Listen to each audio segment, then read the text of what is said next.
Yo, yo, yo, what up, y'all? It's your boy Rob coming back at you once again with another C19 report. So before we get started, you already know what to do. If you're not subscribed to the channel, make sure you hit the bell icon twice. Smash the like button, share this video out to all of your followers, and let's get it cracking, all right? So shout out to everybody that's in the room. You guys already know we're doing the sound and graphic check. If everything sounds and looks good, give me a thumbs up or a radiation emoji in the chat. If it looks bad or you can't see or hear, give me a thumbs down or an angry face and we will get it fixed. Shout out to everybody who is here early. We got DJ Elmo in the building. Shout out to my man DJ Elmo. We got Vovo 2 Love. We got Bronze the God. We got Carla Lockard. And we got my man Carlton Way in the building. What up with it, Carlton Way? You know what I'm saying? Gang, gang. Ice cream, so good. I was actually thinking about doing a stream about her.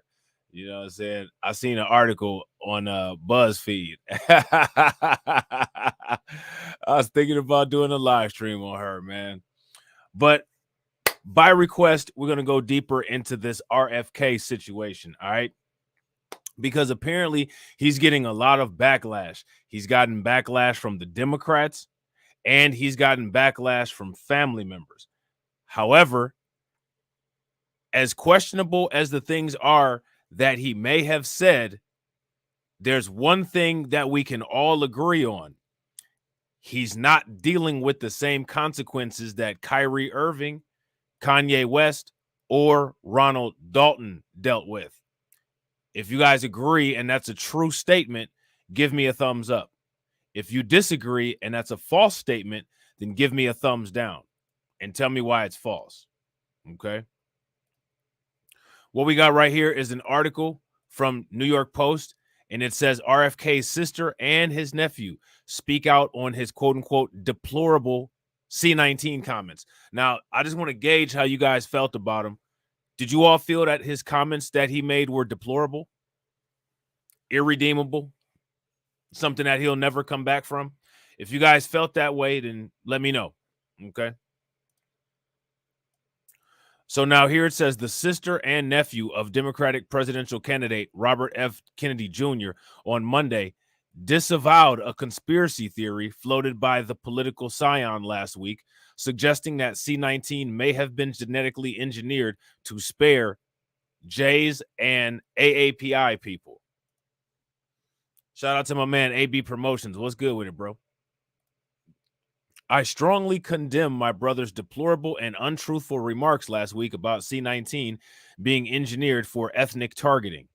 Kerry Kennedy, the president of the nonprofit Robert F. Kennedy Human Rights, said in a statement. Okay.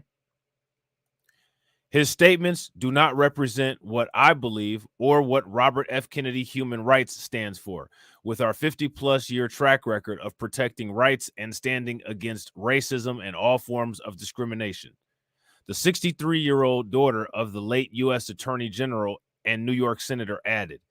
Kennedy Jr., who is 69, made the remarks during the question and answer portion of a dinner held the evening of July 11th at Tony D. Napoli on East 63rd Street. Now, you know what I find interesting? That dinner was ethnically targeted, and that dinner was ethnically targeted to not have any black people eating linguine and clam sauce. Did you guys notice that? Let's take a look at how ethnically targeted this dinner is. Let's forget C19 for a moment, and let's take a look at the ethnic targeting of this dinner, shall we? So we got to wait for this ad to play. This ad is probably going to take about 12 seconds. So while this ad is playing, if you guys haven't smashed the like button, please make sure you guys take a moment to smash the like button. If you're not getting notifications, make sure that you click the link that's pinned in the comment section so that you can be a part of the Discord. All right, now let's take a look at this. We watched this yesterday, but it looks like this dinner was ethnically targeted, doesn't it? Who is this dinner ethnically targeted for? And we need to talk about bioweapons. The level, I know a lot now about bioweapons because I've been doing a book on it for the past 2.5 years, and you know the technology that we now have to develop these we've put hundreds of millions of dollars into ethnically targeted microbes. The Chinese have done the same thing. In fact, COVID-19, I got a question. Something else just came to mind. This might be going out on a limb. This might be a stretch. It might be far-fetched. Who knows? It might actually be something that you guys can relate to. You guys tell me. I think one could go on a limb and say that the United States was founded on ethnically targeting people. Would that be a true statement? If that's a true statement, give me a thumbs up in the comment section. If that's a false statement, well, then give me a thumbs down and correct me by all means. Argument that it is ethnically targeted. COVID-19 attacked certain races disproportionately. The races that are most immune to COVID-19 are because of the structure of the genetic structure of genetic differentials among different races of the receptors of the ACE2 receptor. COVID-19 is targeted to attack Caucasians and Black people. The people who are most immune are Ashkenazi Jews. That would be the one. Maybe that's why his voice was like that. You think that had anything to do with why his voice was like that? And Chinese. But we don't know whether it was deliberately targeted that or not. But there are papers out there that show the racial and ethnic differential impact to that. We do know that the Chinese are spending hundreds of millions of dollars developing ethnic bioweapons, and we are developing ethnic bioweapons. That's what all those labs in the Ukraine are about. They're collecting Russian DNA, they're collecting Chinese DNA, so we can target people by race. So yeah, it looks like that dinner was also ethnically targeted, and it looks like it was ethnically targeted to not invite certain people. Shout out to my man Al McCowan. What's good with it, bro? That's what it looks like. So now here it says C19. There's an argument that it is ethnically targeted. C19 attacks certain races disproportionately, Kennedy Jr. said. C19 is targeted to attack Caucasians and Black people. The people who are most immune are Jays, who are Caucasian, and Chinese. We don't know whether it was deliberately targeted or not, but there are papers out there that show the racial or ethnic differential and impact, he hedged. RFK Jr.'s nephew, former Representative Joe Kennedy, Democrat in Massachusetts, also repudiated his uncle's statements on Monday. All right, so now the entire Kennedy family has come out and quote unquote disavowed these statements that Robert Kennedy Jr. made. Okay. My uncle's comments were hurtful and wrong. Kennedy 3, now special envoy for Northern Ireland, wrote on Twitter, I unequivocally condemn what he said. Both the Department of Energy and the FBI have assessed that C19 escaped from a lab in Wuhan, China, but there is no evidence that it was designed to spare certain religious groups or ethnicities. Now, here's my question. How do you genetically design a bioweapon to spare particular ethnicities or to spare particular religious groups? How does that work? Why is that even being talked about?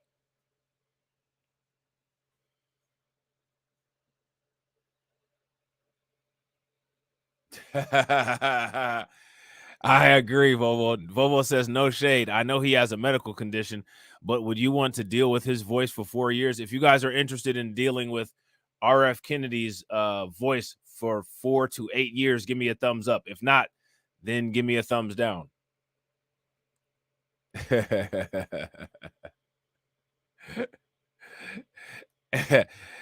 Carlton Way says C19 be like, DNA so good. DNA so good. Bad. Gang, gang. DNA so good. DNA so good. Bad. Gang, gang. So now here it says, meanwhile, a congressional watchdog group called on Representative Jim Jordan to cancel Kennedy Jr.'s invitation to testify before the House Select Subcommittee on the weaponization of the federal government later this week, deriding the presidential candidate as a madman. Okay, so let's break that down. How many people in here think that RFK is a madman? If you guys think that RFK is a madman, give me a thumbs up. If you guys don't think that he's a madman, give me a thumbs down. Chairman Jordan must immediately disinvite Kennedy from next week's hearing. In fact, we're frankly shocked that in the time it's taken to write and send this statement, Jordan apparently still plans to let Kennedy testify in the halls of Congress, wrote Kyle Hearing, the executive director of the Congressional Integrity Project, in a letter to Jordan. By inviting this madman, Jordan is giving a platform to dangerous and racist conspiracy theories targeting Chinese and J people. It's hateful, it's despicable, and it has no place in Congress, Herrick added. So, do you guys agree with that? Shout out to Cassius Williams. You guys agree with that? If you guys agree with that, give me a thumbs up. If you guys disagree, give me a thumbs down. The Ohio Republican told Politico that he disagrees with RFK's statements, but will not be rescinding his invitation to testify on Thursday about the federal government's role in censoring free speech. Leora Rez, the executive director of Stop Anti-Semitism, suggested that there's little doubt that Kennedy Jr. is an anti-Semite.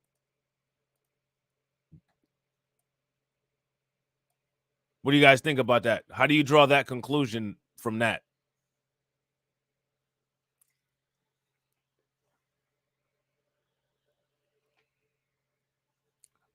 How do you draw that conclusion from that?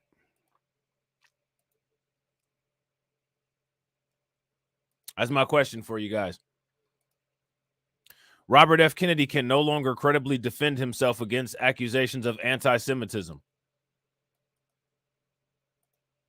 So what I want you guys to pay attention to is how they smear you to try to make sure that nothing that you say ever makes any sense, or that nobody will ever listen to you if you say anything that's against the narrative.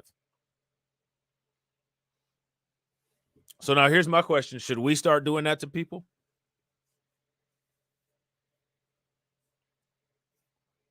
What do you guys think?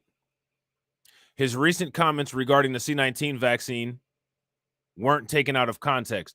He repeated them in a 2020 meeting with infamous anti-Semite Louis Farrakhan, where he said the vaccine had been genetically modified to attack Black and Latino boys, Rez said to the Post on Monday.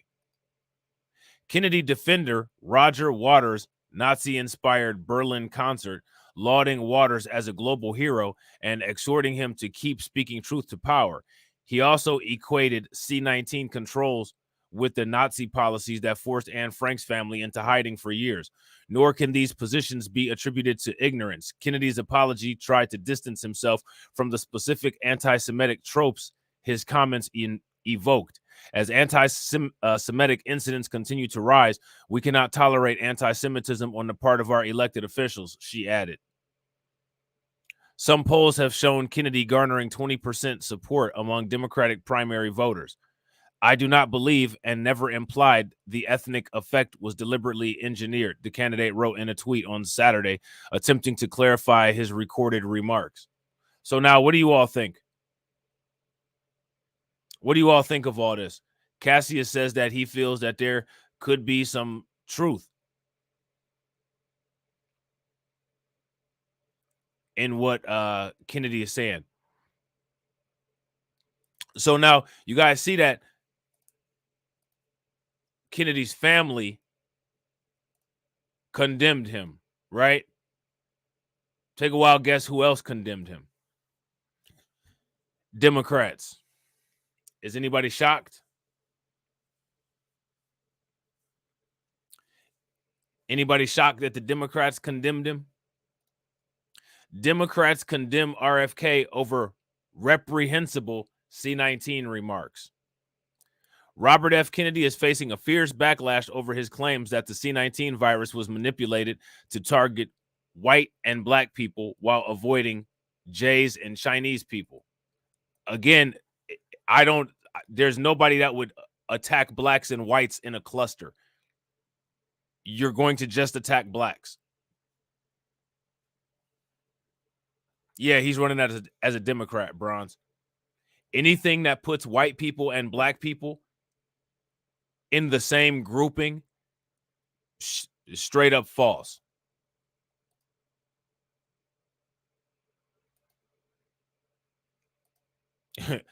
It's straight up. I'm sorry, man. That's straight up BS. You know what I'm saying? It's only targeting black people or nobody's getting targeted. You know what I'm saying?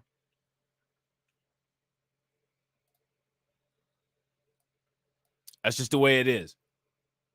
It's one of the reasons why we need to embrace villainy. Real quick, ladies and gentlemen, we got 11 people watching. Shout out to all 11 people that are watching. And we got 8 likes. If everybody could smash that like button and get us over 10, that would be great. If everybody could share the stream to your social media, that'd be great as well. The conspiratorial comments, which were first reported by the New York Post, have caused a firestorm among Democrats, many of whom have already shared concerns about his insurgent primary challenge to President Biden. Now, here's my question. If people are as dissatisfied with Joe Biden as they claim to be, why is Joe Biden still winning in the race?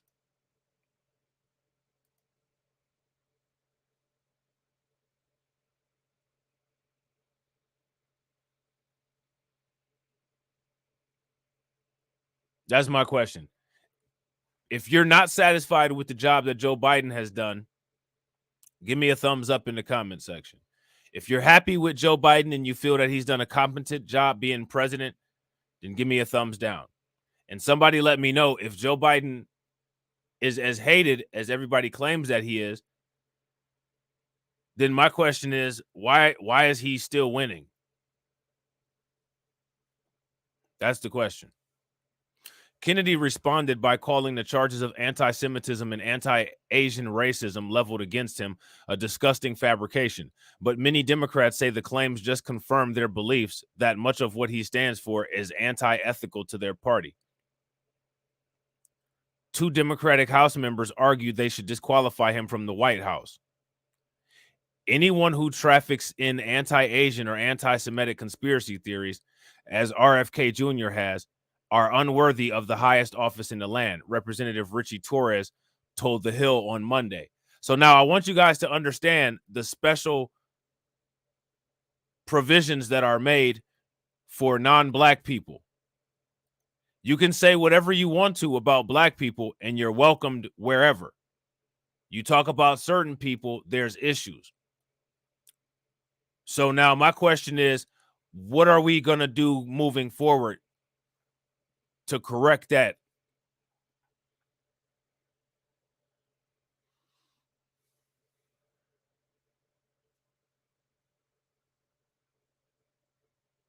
What are we going to do moving forward, not only to correct that, but to push ourselves to the front of that priority? Because that's what the goal should be, right?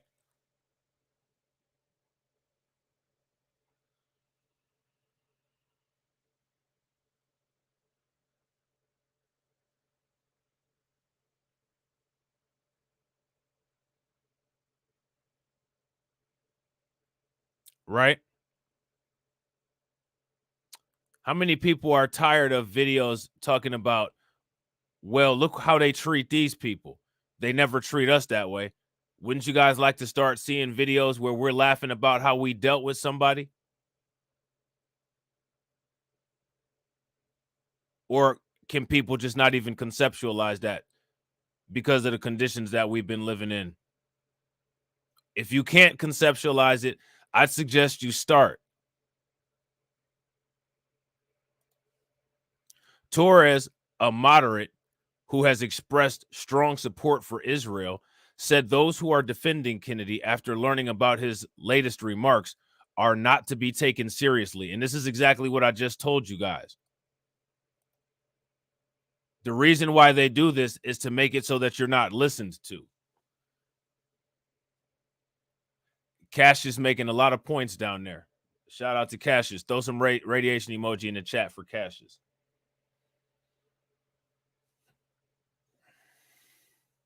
My question is, why can't people conceptualize being the victors?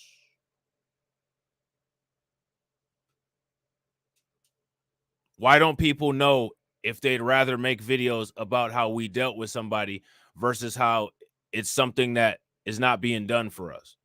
That's my question.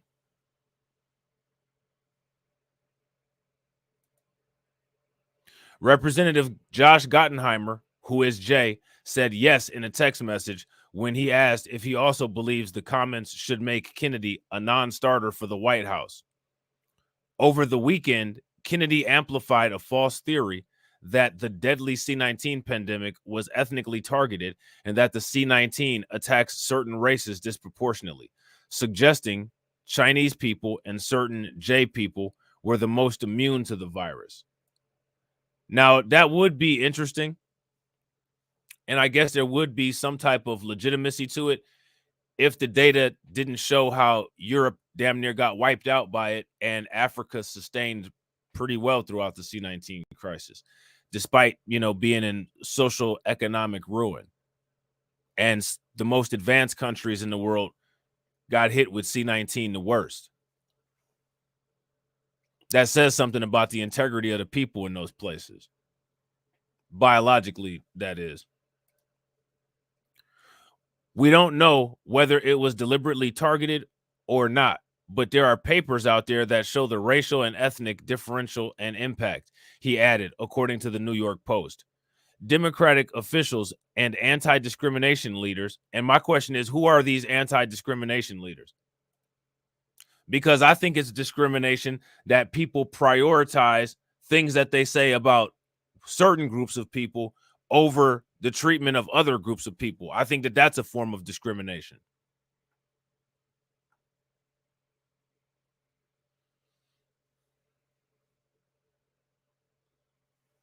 I think that that's a form of discrimination. They immediately challenged the veracity of Kennedy's claims, which he sought to backtrack by saying, in part, he didn't think the virus was deliberately engineered. But the fallout was swift, with Democratic leaders and aligned committees. Now, here's the question. Democratic leaders and aligned committees strongly distancing themselves from the stance many believe is unrepresentative and offensive to the party whose nomination that he's been seeking. Now, here's my question. Who are these aligned committees, and what part of the government are they?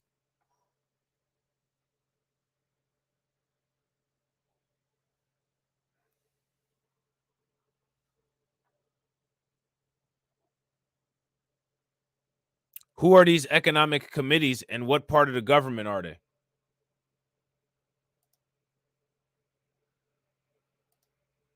And if they're not a part of the government, then I guess the question would be, why do they have any say? Have you guys ever noticed that a lot of committees that aren't a part of the government have a lot of say in what goes on, quote unquote, with the government? Anybody notice that? The Democratic Congressional Campaign Committee released a statement saying that the environmental lawyer should be prevented from serving as an elected official. Last week, RFK Jr. made reprehensible and anti-Semitic and anti-Asian comments aimed at perpetuating harmful and debunked racist tropes, it read. Such dangerous racism and hate have no place in America. That's interesting. When America was actually founded on more dangerous racism and hate than just name calling. But apparently, according to them, at this point, supposedly, there's no place for it here. I find that fascinating. Living in a country that has over 100 adosos as lawmakers.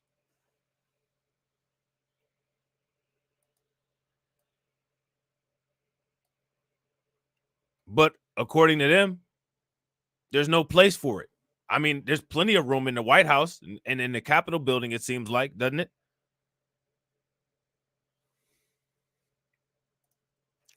DJ Elmo says, quote unquote, allied committees equals Democrat paymasters. Now, here's my question. Who are the quote unquote Democrat paymasters?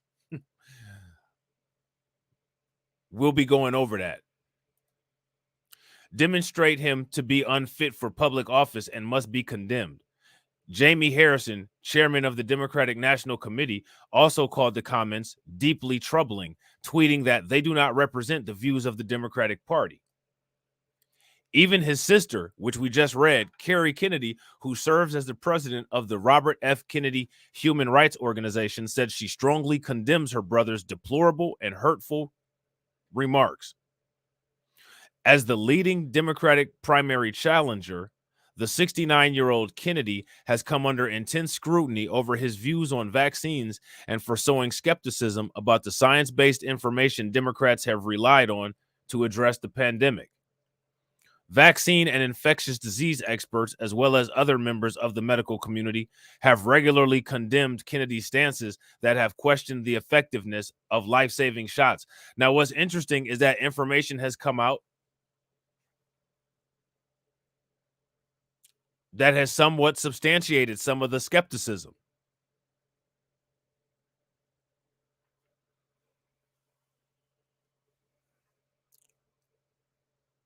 But people don't talk about that very often. And now some say that the false claims about ethnic targeting inject a new threat into political climate in which instances of racism and anti-Semitism are already on the rise. That tape should be the end of his candidacy. So again, we're gonna get a poll on this. Anytime we come to one of these parts where they're asking about this stuff, we're gonna make sure that when people watch the replay, they can see the consensus on this stuff in the room. Do you all feel that the tape that you all listen to should be the end of his candidacy? If you guys feel that way, give me a thumbs up. If you guys don't feel that way, then give me a thumbs down. You can't support him, platform him, or even report on him without understanding that he is obviously a bigot. So again, what I want you guys to understand is, do you guys see how with this kind of thing, they try to talk you into their will? We're just going to keep repeating something and repeating something and repeating it and repeating it until you believe it.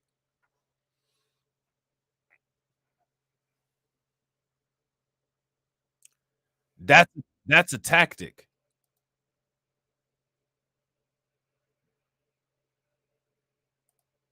That's a tactic.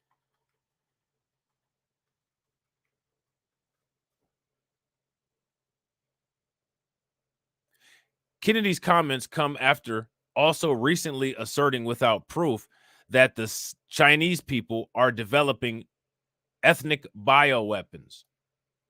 Many Democrats have argued against giving Kennedy airtime or taking his challenge to Biden too serious.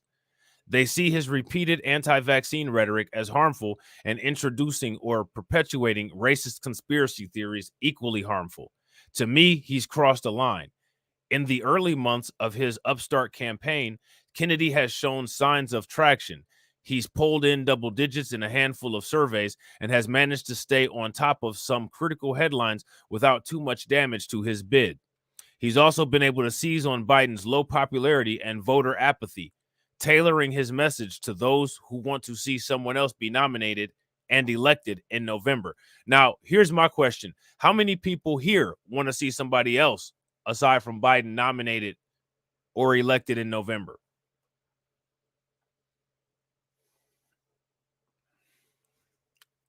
If that's what you guys want to see for November, then give me a thumbs up. If it's not what you want to see for November, then give me a thumbs down. I think that most people in here want to see somebody other than Biden be the president. You know what I'm saying? And I don't think that RFK's comments is going to save Biden. I think Biden still is on the bad end of things. But a growing number of Democrats, civil rights advocates, and medical experts believe his most recent comments are a bridge too far and could significantly complicate his path to nomination. Some feel even stronger, arguing that it could end his campaign, noting that the nature of a tape recording is different from other reporting that can be easily disputed by the candidate. The tape speaks for itself. He's trying to walk it back, Kaplan said. It's really hard to walk back speaking in your own words of racism. Now, let me ask you guys a question. Can anybody explain how what was said on that tape what constitutes as racism?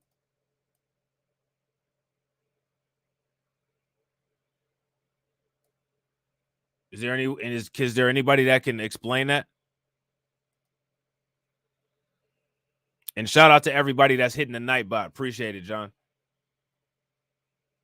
How does that constitute as racism?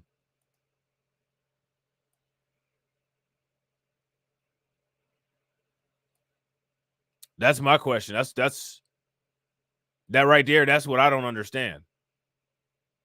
So what we're going to do now is we're going to check out this video because The Hill, they came out with another video where they're talking about this particular thing.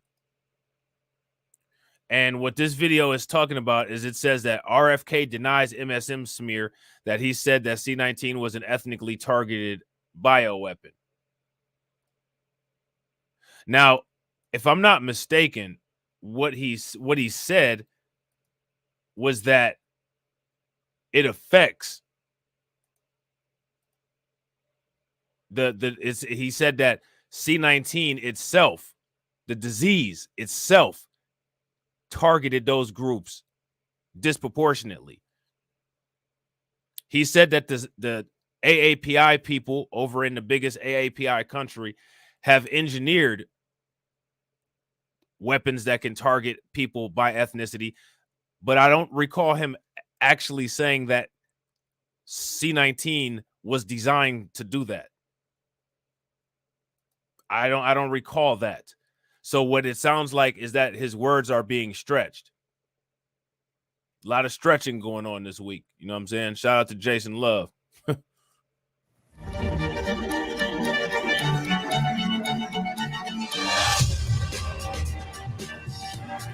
Well, hello. Nice to see you all. Glad you could stop by for this very special Monday episode of Rising. Brianna, hello. How was your weekend? My weekend was great. I threw a 40th birthday party for my brother, has some out-of-town guests in, and so I'm feeling refreshed, energized, and ready to take on the news of the day. Fantastic. I was in Memphis for... Hey, what's up with these Democrats? This Brianna Joy, what is her name? Brianna Joy Hill? She's a Democrat, right? I always get her and that Zabby Zab or whatever that woman's name is mixed up. Sabby Sab, that's that woman that's a Democrat, and sometimes she's with the Revolutionary Blackout Network. Here's my question when it comes to all of those guys. What are those guys doing? What are those guys gonna do? What are they gonna get? What are they trying to do here? That little crew over there. What's going on with them? They're gonna get us world domination. For a conference, Freedom Fest, and I got to meet some of our regular guests on our show. Matt Taibbi and Michael Schellenberger were both there, so that was very nice. Also, Robert F. Kennedy Jr., who I was able to hear speak, and in fact, that is what we are talking about in our A block. There you go. So check out DJ Elmo's comment. I'm not gonna read it, and you guys know why. But if you guys agree with DJ Elmo's comment, give me a big thumbs up. If you guys disagree with DJ Elmo's comment, give me a thumbs down. And shout out to everybody that's in here. We got 12 people watching. All right. And we got 11 likes. If everybody can smash that like button and try to get us over 20, that would be great. Controversial remarks that he made a few days ago that we want to get into. Take it away. Well, 2024 Democratic challenger, of course, Robert F. Kennedy, has been accused of anti-Semitism after the New York Post first wrote a report alleging Kennedy claimed that COVID-19 was a genetically engineered bioweapon that could have been, quote, ethnically targeted to prevent deaths of Ashkenazi Jews and Chinese people during a press event at an Upper East Side restaurant last week. The Post writes of Kennedy's remarks, COVID-19, there was an argument that it is ethnically targeted. COVID-19 attacks certain races disproportionately. Kennedy said COVID-19 is targeted to attack Caucasians and Black people. The people who are most immune are Ashkenazi Jews and Chinese. We don't know. Here's my question. And I need you guys to help me out with figuring out the answer to this. Why would they target Caucasian and Black people together? That's unfathomable to me and unreasonable to me. Literally nobody would do that as any kind of bio attack strategy.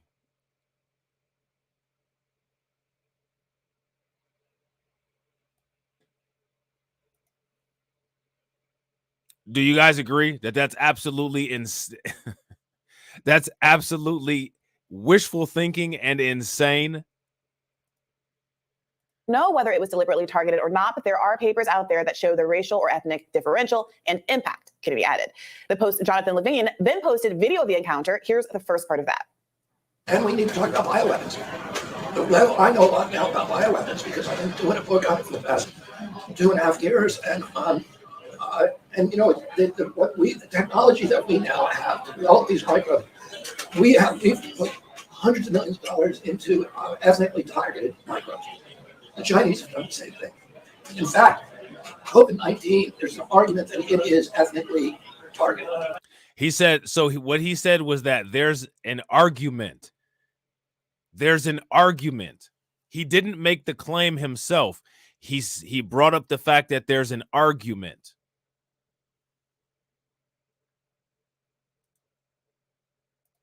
COVID-19 attacks certain races disproportionately. So he said that there's an argument that C19 attacks certain races disproportionately. Here's my question. Where did he say that C19 was a bioweapon? And where did he say that Jays and AAPI people created it specifically to target people? Where did he say any of that? Can anybody tell me where it is that he said that? The races that are most immune to COVID-19 are because of the structure of the genetic structure. So what Robert F. Kennedy did was Robert F. Kennedy attributed the racial and ethnic sensitivity of C19 to the genetic structure of C19.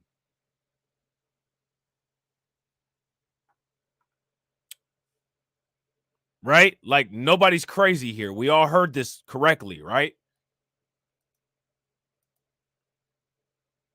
So what you need to ask yourself is, why is the media and all of these woo scepter pointers trying to make you think that something else was said?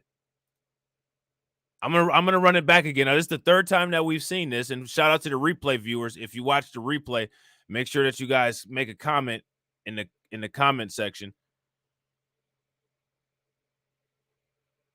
Everything that he's being alleged of saying, he didn't say, and there's the tape right there. So what the Democrats and we'll call them the quote unquote special committees are saying is that they don't even want you approaching the topic.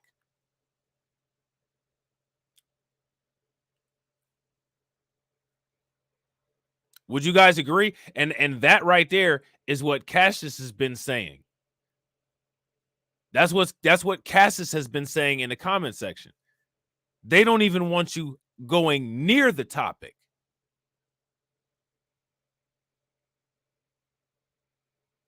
And that's what they're showing right here. Here's the first part of that. And we need to talk about bioweapons. Well, I know a lot now about bioweapons because I've been doing a book on it for the past 2.5 years, and you know, the technology that we now have to develop these microbes. Mr. Walker is confused. Shout out to Mr. Walker and his confusion. What are you confused about, Mr. Walker? What can we help you with?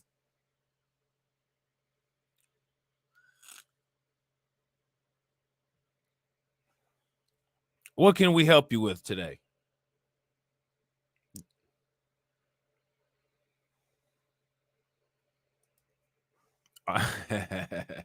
Aren't who the same people? Excuse my laughter.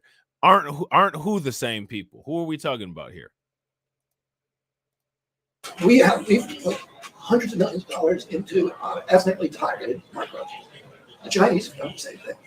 In fact, COVID-19, there's an argument that it is ethnically targeted. That's a good question, DJ Elmo. I haven't really seen Fox cover this too much, but if there's anybody who sees any articles from any right-wing news articles that are covering this, make sure you guys tag me in them or send them to me some way. Post them in Discord, tag me in it on Twitter, do something, and we'll get it up. We'll talk about it. Okay. Mr. Walker says, wait, no, I don't know. Help me out. Who are we talking about? You talking about the AJs and white people? Is that who you talking about? COVID-19 attacked certain races disproportionately. The races that are most immune to COVID-19 are because of the structure of the genetic structure. Yeah. Genetic differential. Yeah, I'd tend to agree with that. I would tend to agree with that.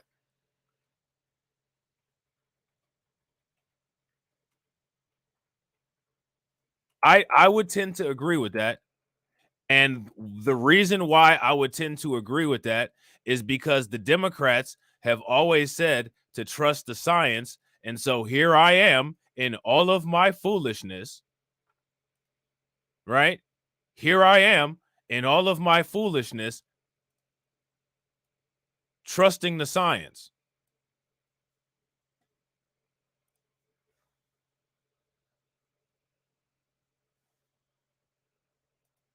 So, yeah.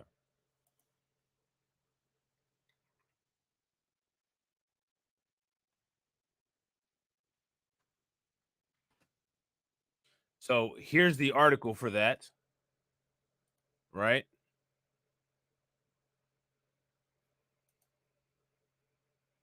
So yeah, I don't know how. That's why I keep asking when we get to these parts where it says C19 doesn't target any religious group.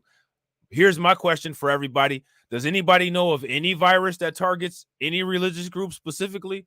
Like, is there a version of the common cold that targets Muslims more than it targets Hindus? Does anybody know of anything like that? Have you ever heard of anything like that?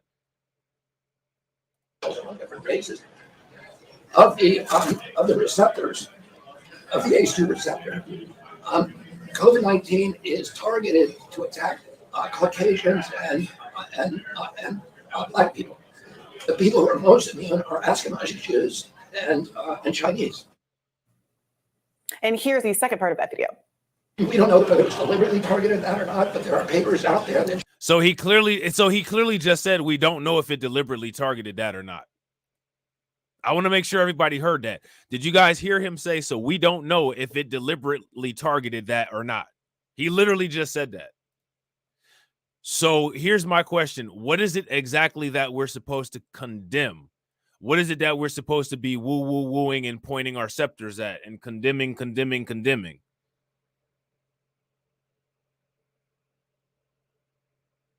I don't condemn people because people whose God I don't believe in tell me to. You know what I'm saying?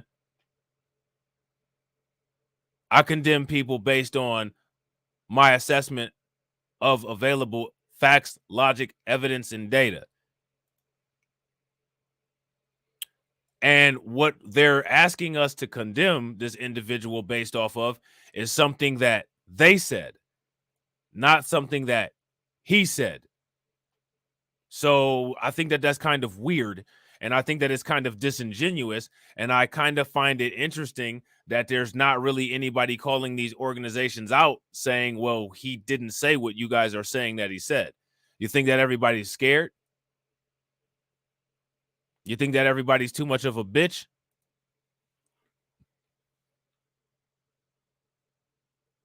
Me personally, I don't care. I don't have a bone in the fight. I'm simply doing this for content for people that watch my content. I'm not jumping in front of a bus for Robert F. Kennedy. However, I am about people comprehending and listening. And if you comprehend and listen, then Robert F. Kennedy didn't say what they're trying to say that he said.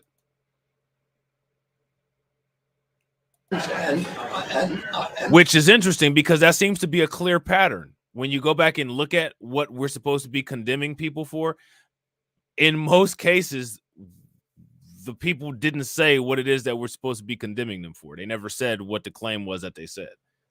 Do you guys notice that as an apparent pattern?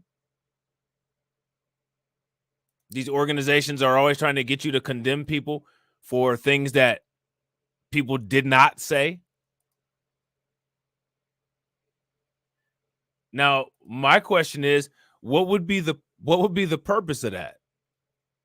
Who would that benefit? And how would that benefit anybody? There's got to be a reason why they do that to people. What do you guys think that the reason is?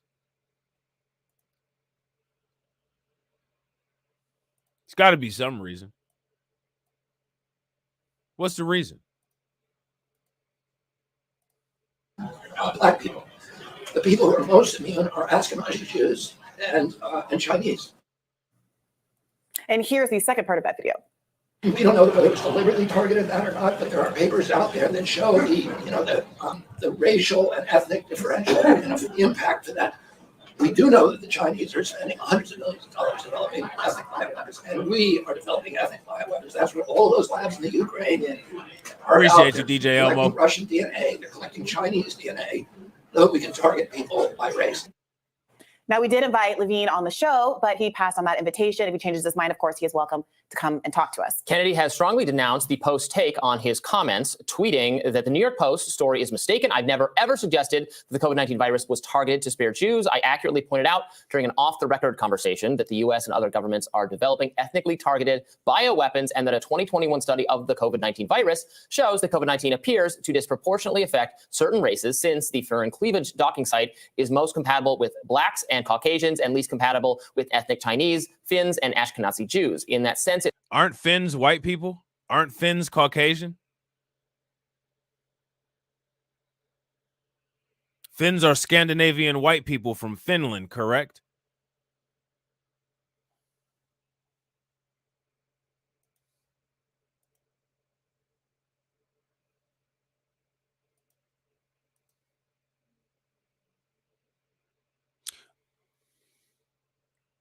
So what are we what are we doing here? See, that's always the question. What are we doing here?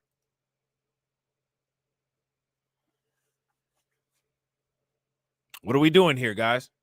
it serves as a kind of proof of concept for ethnically targeted bioweapons. I do not believe and never imply that the ethnic effect was deliberately engineered. That study is here, and then he did, in fact, link to that study. Dr. Monica Gandhi, professor of medicine and infectious disease at the University of California, San Francisco. Hold on real quick. So he posted a study. Let me see.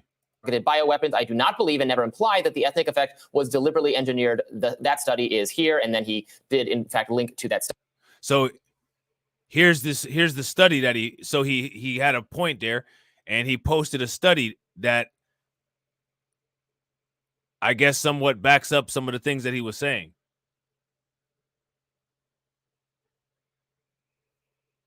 Oh, right. Yeah, you already know, DJ Elmo, maximum sophisticated confusion on full display. But the thing is that there's nobody that's confused here. There's nobody that's confused here.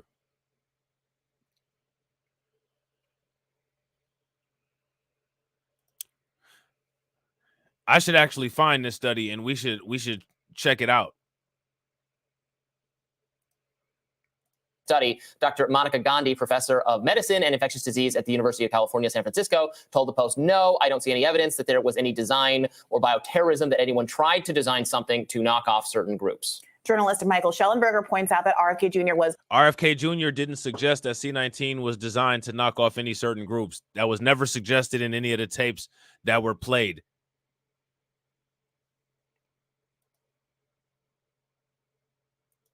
What he suggested is that governments are developing bioweapons that can ethnically target. And what else he suggested is that there's a possibility and a study that suggests that C19 affects certain ethnic groups more than others. That's all he said.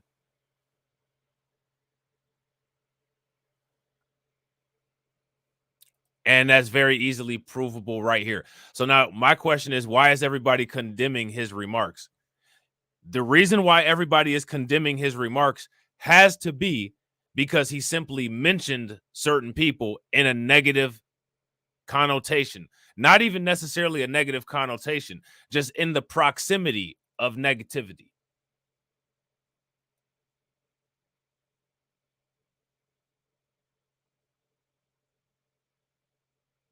So now my question is, why is it okay for some people to lie on people?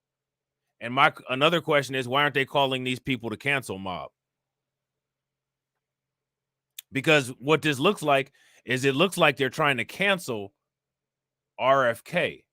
But I don't see any black people involved with this canceling. I don't see anybody calling this particular situation woke either. Do you guys? Right to raise the alarm about China's bioweapons program and the debate over bioweapons research, which includes research into vaccines to protect against them, and that's long overdue. Author of the public Substack, Michael Schellenberger, will be on with us tomorrow to discuss this more in depth. So obviously this has generated furious media coverage, denunciation, more of the, RFK Jr. is a cool, crazy person saying all these crazy things. I think it's important to note, the New York Times has a write-up of this, debunking the claims he made there. Claims by which he said, RFK Jr. said there's an argument for these things, not necessarily that he's endorsing the argument. The study he links to, so the New York Times points out in this article, well, first of all, this scientific journal entry doesn't make this claim about Ashkenazi Jews. It's not in there. But if you read down the whole story now, at the end, there's a little correction saying, oh, actually, I'm sorry, it does, in fact, say Ashkenazi Jews in there. The article, whatever you want to say about RFK Jr., he tends to be lawyerly and precise about the language he uses, and it can go both ways, right? There is a way that you can say, well, technically, I didn't say I believe this, but we should be generally concerned about bioweapons. We should be concerned about COVID. There is a paper that shows that the furon cleavage site doesn't exist in Ashkenazi Jews, without actually tying that all together into an argument that COVID was a bioweapon that was designed to spare is the word that the media keeps using, but that RFK Jr. did not use, to spare Ashkenazi Jews.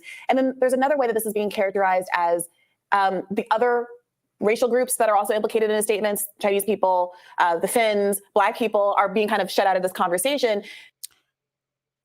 What do you guys think about these other groups of people being shut out of the conversations? No Caucasians are being shut out of the conversations because white people own all the media outlets. Asian people have their own media outlets. They're not being shut out of the conversation. Let me ask you guys a question. Who's being shut out of the conversation? Is this because what is this lady's name? Brianna Joy Gray or whatever? Just because she's black, apparently, I guess she's the voice. We have a voice.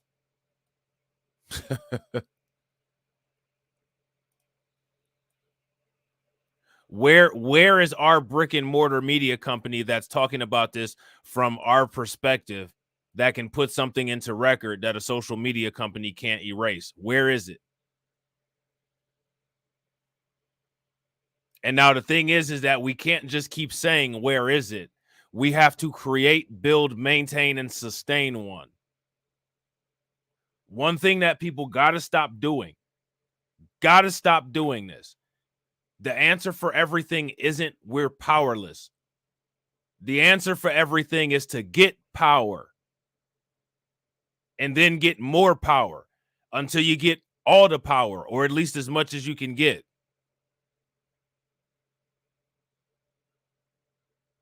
If you continue to repeat, well, we're a powerless people, there's a such thing as programming. You're programming yourself.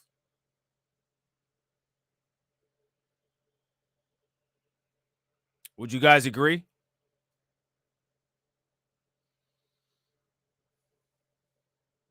It's not the flex when we ask why we don't have a voice and everybody else does.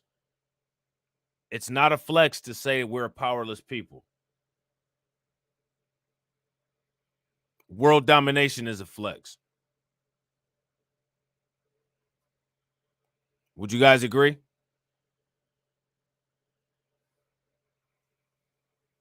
If you guys agree, give me a thumbs up. If you guys disagree, give me a thumbs down. To characterize it, I think, as him saying something very specific about Jewish people being spared this disease in a way that taps into stereotypes, right? Because historical anti-Semitic stereotypes. There's a long history. I agree, DJ Elmo. DJ Elmo says black folks should not fear, get, and embracing power. I consider some think it's something sinister.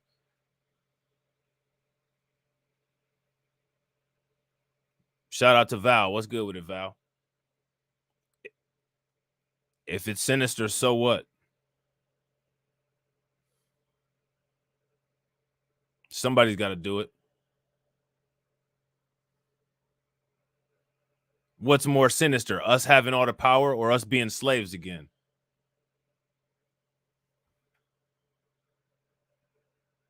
If I got to do evil to make sure that the last 400 years never happens again, I'll go to hell for every single one of us multiple times in multiple lives. Of blaming the Jewish people for the Black Plague, right? You can go back to medieval Middle Ages times, and so I think people ought to be very careful, because certainly there is anti-Semitism out there. There's also anti-Chinese sentiment, et cetera, and that we're not races are not responsible for COVID-19 or other pandemics. We are trying to get to the bottom of who is responsible. That's interesting. Do you guys agree with that? Is that a true statement that that guy just made?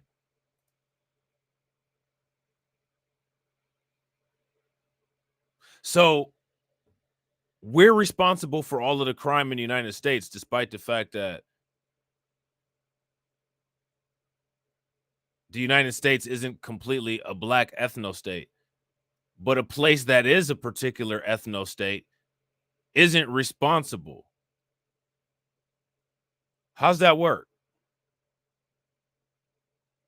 In a place where 13% of the population allegedly commits 55% of the crime, somehow we're responsible for 100% of the crime.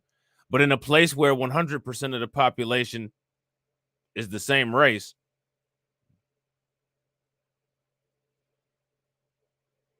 they're not responsible for what comes out of that country.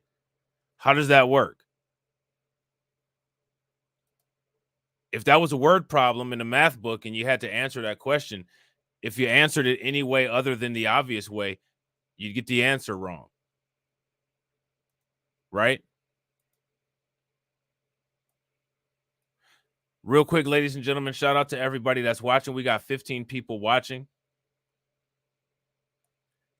If everybody could take a moment and smash that like button and help get us over 20, that'd be great.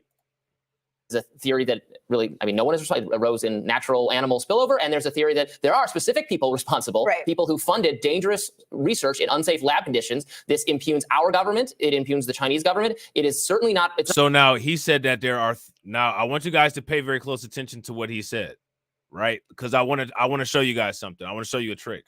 Races are not responsible for COVID-19 or other pandemics. We are trying to get to the bottom of who is responsible. There is a theory that really, no one is responsible. It arose in natural animal spillover, and there's a theory that there are specific people responsible. There's a theory that specific people are responsible who funded dangerous research in unsafe lab conditions. People funded dangerous research in unsafe lab conditions. Is the Hill accusing Dr. Fauci of being partially responsible for C19? No. But that's sure as hell how they twisted Robert Kennedy's words.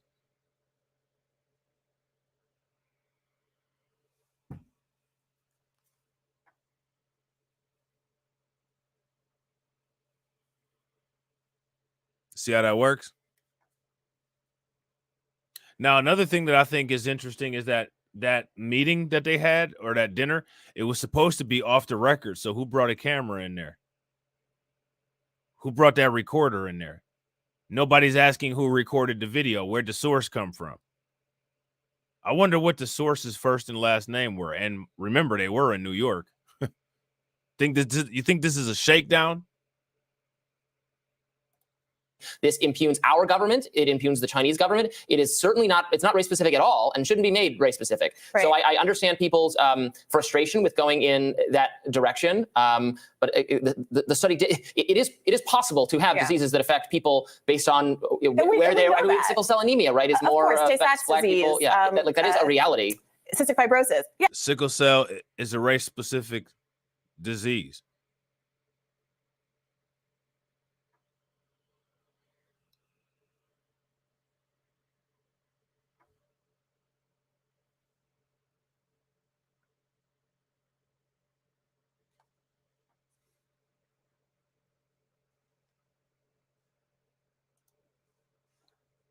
Sickle cell is a race-specific disease.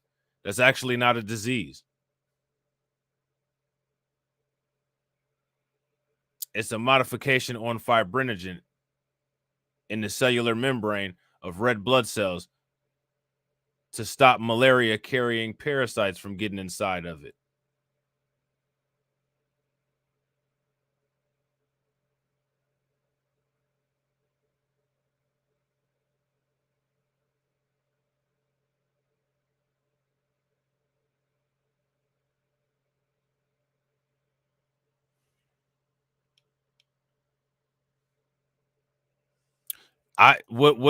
What people need to pay very close attention to is the amount of mis and disinformation that the mainstream media will put out, and then pay attention to the way that they try to censor social media and independent journalism.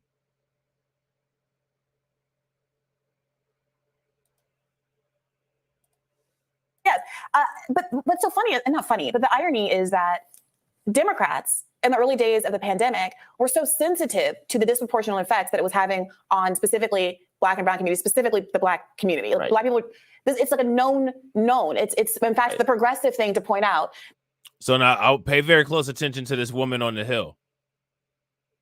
You guys see what this woman, I want you guys to look very closely.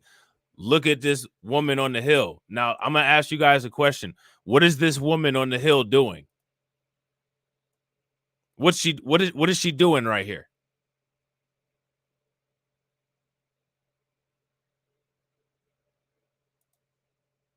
Black and brown communities, specifically the Black community. Right. Black people, it's like a known. It's in fact the progressive thing to point out that Black people were disproportionately dying from COVID. And there's a whole host of reasons that you can attribute to that. Black people in the U.S., though, right? US. In Africa, did not have a particularly bad time with COVID, exactly. right? So it's like a pre-existing condition issue. Yeah. Isn't that what I said earlier? Africa was virtually untouched by C19.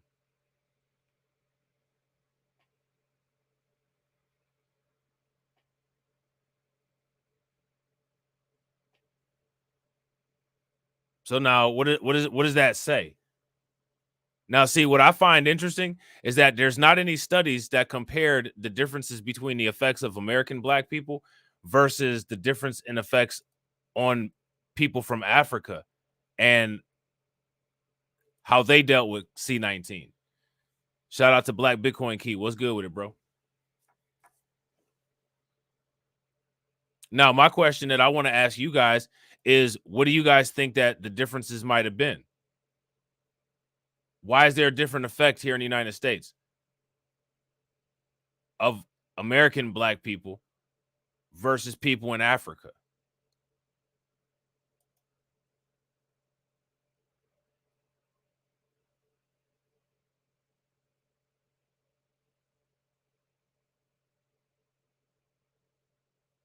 I think that there's a couple of reasons that could be plausible. But for some reason, we didn't do our own study on it. And the government, who shouldn't be expected to do a study on it, didn't do a study on it. So it's just lost information.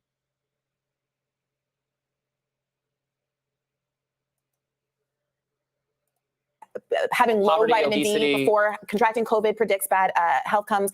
All of these kinds of things go into it. But there was never the implication that pointing that out meant that you were racist, right? And so there is this interesting. Well, you're allowed to point out racial differences until you're not. That's what's a little confusing about this one. Well, who makes the rules that you're allowed to point out racial differences until you're not? Let's just answer this question for this smart guy right here. Who makes those rules? It seems to me like a bunch of white people are outraged about RFK pointing out racial differences, doesn't it? So now let's make sure that we understand who the actual cancel mob is. Whose panties are in a bunch about what RFK said? Bunch of white people, his family, Democratic Party, bunch of white people, right? So who makes the rules about, quote unquote, when you can talk about race versus when you can't? They'll cancel each other about race, clearly, as we can see, as evidenced by them trying to cancel RFK, because it ain't none of us canceling RFK. But you know what's crazy? I don't see any videos about the white effort and the white woke mob coming after RFK. I don't see no videos about that. You think it's because people are too much of bitches? See, we got to analyze this because this shows how valid certain things are. This shows the validity in things.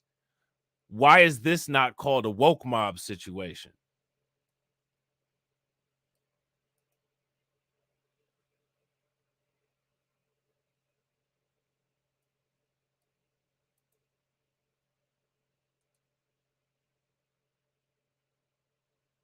Why is this not called a woke mob situation?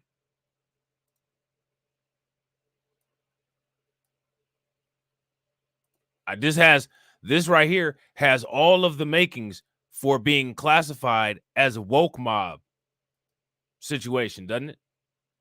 So my question is, where's all the videos? Where's all the content?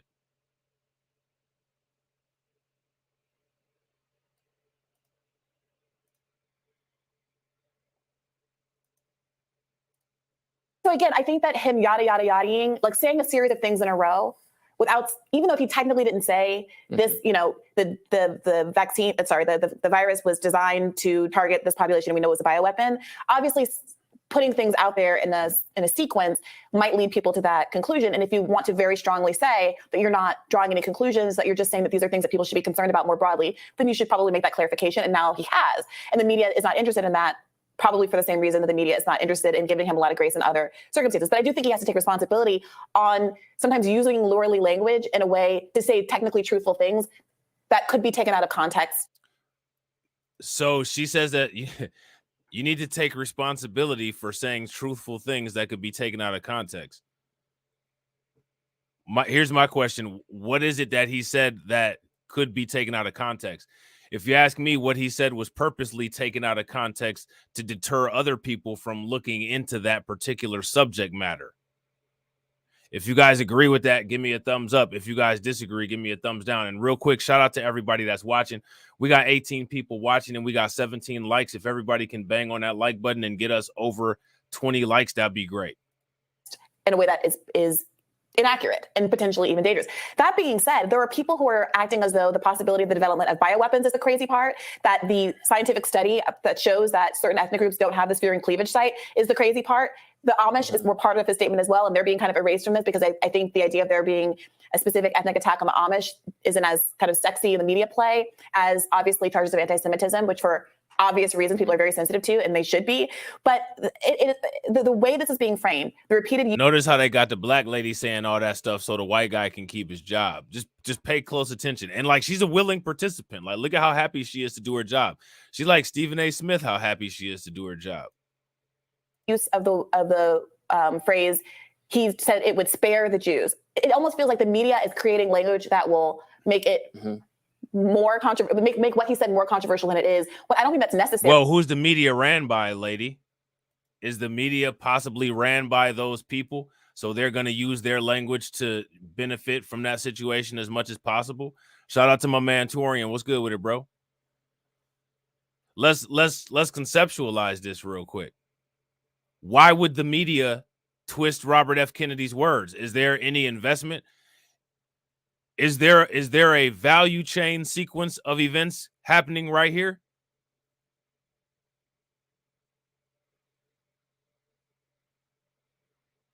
Shout out to Deneen. What's good with it, Deneen? Let's assess the value chain weaponization here. She after that butter biscuit with extra protein on top. Facts, DJ Omo. She after that butter biscuit with some whipped protein on top of it.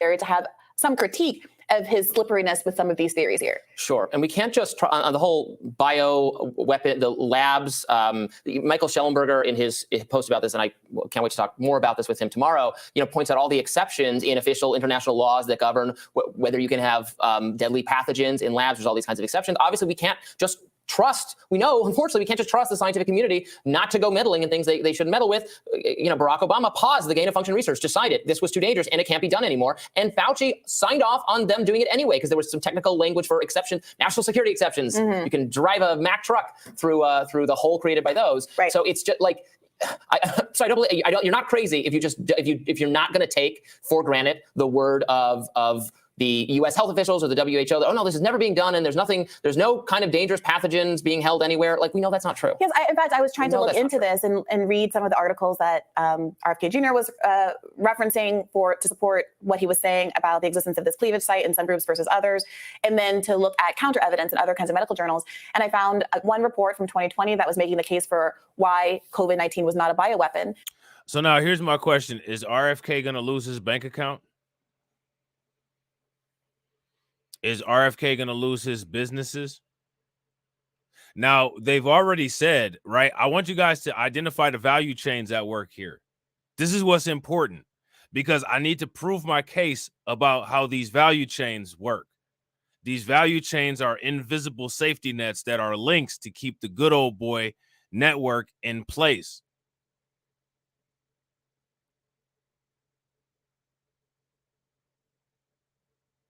So with this entire situation that's going on from start to finish, I need you guys to explain the value chains that are involved. Let me ask you guys a question. Is the Kennedy name part of a value chain? Shout out to DJ Elmo. Throw some radiation emoji in the chat for DJ Elmo. So we've identified the Kennedy name. That's one value chain.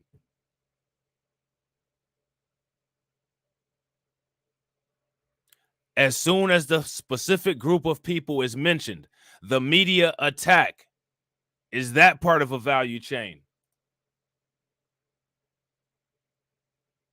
The skin color value chain, where they said we need to get Robert F. Kennedy out of this presidential race, and Jim Jordan said, nah, he's still coming in and he's still going to go to the Capitol building and he's still going to be part of everything he was a part of.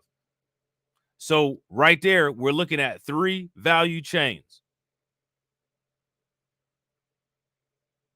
Now, do you see how those value chains not only provide value, but they safeguard and protect people from particular situations that they could be a part of? Now, could that be a difference between what happened with Robert F. Kennedy, Kanye West, Ronald Dalton, and Kyrie Irving? My question is, what does Robert F. Kennedy have? And what do these other organizations have that Kyrie, Ronald Dalton, and Kanye don't have? See, every situation where somebody is caught by the safety net, we need to reverse engineer all of the weaving in that safety net to see what it is that we need to start putting into place for our own weaving to be able to catch us. And then what we need to do is, once we've created basic safety nets that can catch us, we need to make our safety nets big enough to where they can engulf the entire planet.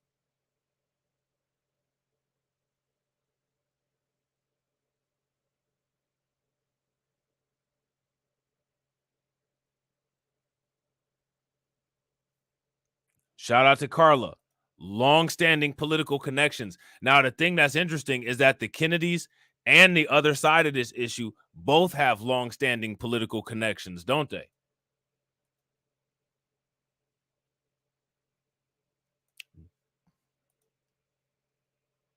Always check the value. See, checking the value chain is a little bit more detailed than following the money. Because a lot of times the money, remember, people hide money. Money can be laundered, right? But you can't hide or launder a value chain. You can't do that. Value chain is always visible, always. But the article was making two points in tandem, that it wasn't a bioweapon and that it also could not possibly have been lab leak theory. And so at that point, you're like, well, I wish we lived in a world where I could say, oh, here's the scientific consensus. Exactly. And the reason why is because that safety net is for white people. Safety net's not for anybody else, which is why white people fall and get caught by the net and everybody else falls through the net. It's designed that way. So I agree. Torian says, this is why it's so many Sambos out here. They know what WS and they are trying to safeguard themselves from being hit. But we all know tools can and will be broken. Facts. If you guys agree with Torian, give me a thumbs up. If you guys disagree, give me a thumbs down. And it's unimpeachable and they're never wrong and all this stuff. And I could just say, well, RFK Jr. is obviously wrong about this or what have you. But that's not the way it works. That's not the way science has ever worked. Consensuses can build over time. That is why we use the word theory. Now, let me ask you guys a question, all right? Because DJ Elmo brings up a good point. DJ Elmo says that SLC4A5 skin tone is definitely a part of it. Now, here's my question. If the value chains were removed, would that SLC24A5 skin tone mean anything? If the value chains were removed?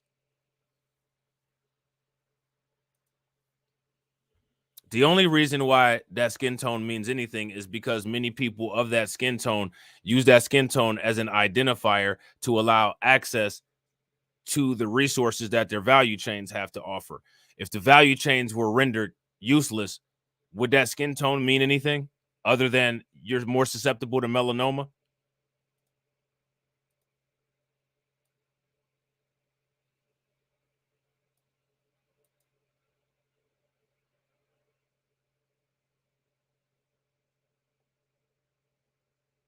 That's my question.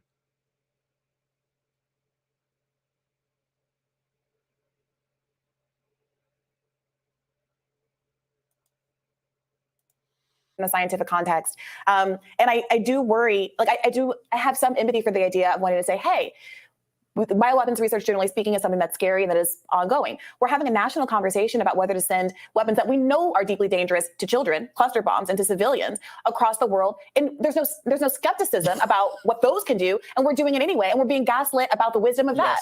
So in that context, people are going to be curious about these kinds of issues. And I do think when you're having the paper record shut it down, the New York Times writing these pieces that they have to immediately offer corrections on, because it turns out that RFK Jr. wasn't pulling all of this out of his behind.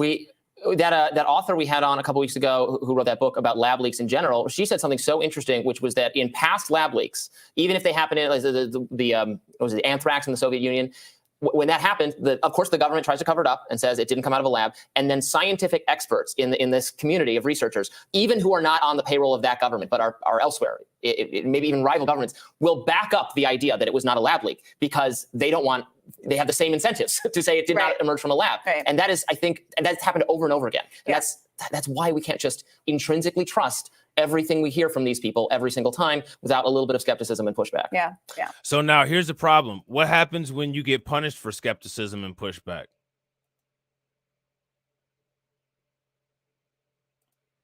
What happens when you're not even allowed to have conversations about skepticism or pushback? What happens then? Deneen says the value chains are created from centuries of wealth transfer. I'm not sure how we create value chains in the absence of that economic foundation. We start from scratch. The first start is to identify that value chains exist. Right? And then we start from scratch. We identify all of the things that we need to do and things that we haven't done, and then start working on doing them.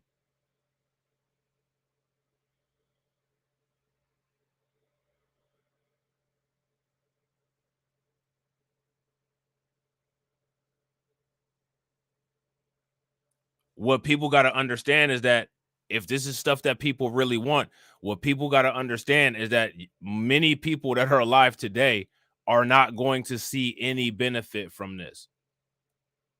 See, like me personally, like I think that a lot of people that are alive today are really invested in a lot of the things that they're invested in because they think that at some point they're going to have a benefit from it. That could be the case, but that's not guaranteed. But to me, what's most important is the future.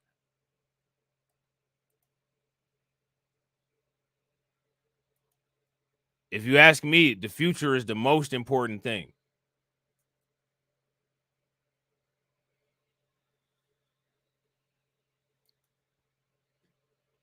And in order to at least have any kind of influence on the future, you have to act as soon as possible in the present. And I don't think that people act as soon as possible in the present.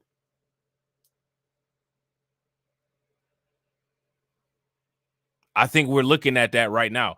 A lot of things that we're dealing with right now politically are things that could have been wrapped up and dealt with decades ago.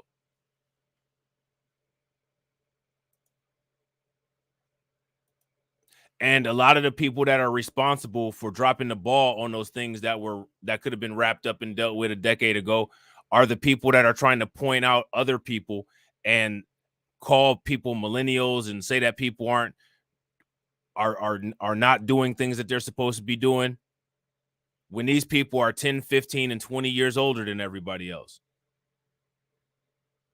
They lived their lives and they had their fun, and now towards the end of their lives, they got all the answers. I'm not trying to be funny, but if you ask me, a lot of those people should just go ahead and die. You know what I'm saying?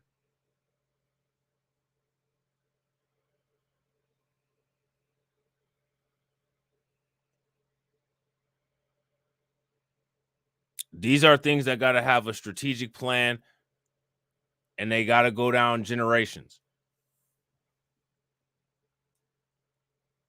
And a lot of people just are not in it for the long-term investment, which that's fine.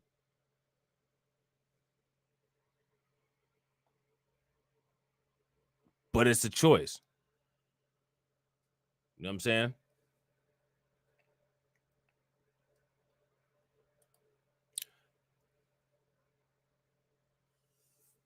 Me personally, like, I'm all about people making their own individual decisions and having autonomy. I don't believe in telling people what to do. I don't believe in telling people how to be. I don't really believe in creating a cookie cutter of a life that people should live. But one thing that I do believe that people should be honest about is what their current inputs will result in the future. Regardless of what it is that you do, enjoy yourself while you're doing it. But whatever that develops into, remember, that's the sum of all the things that you did. So people should make their decisions wisely. There's a lot of people out here that want to give people a cookie cutter on how to be. I don't necessarily believe in that. I think that there's many different routes to a destination, so people can do whatever they want to, go however they want to go. You can take the scenic route, you can take the highway. You know what I'm saying? But at the same time, there's always a reaction to every action, right?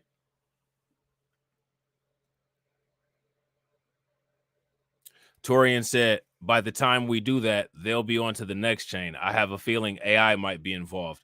And here's my thing. Then what that means is that we have to move faster.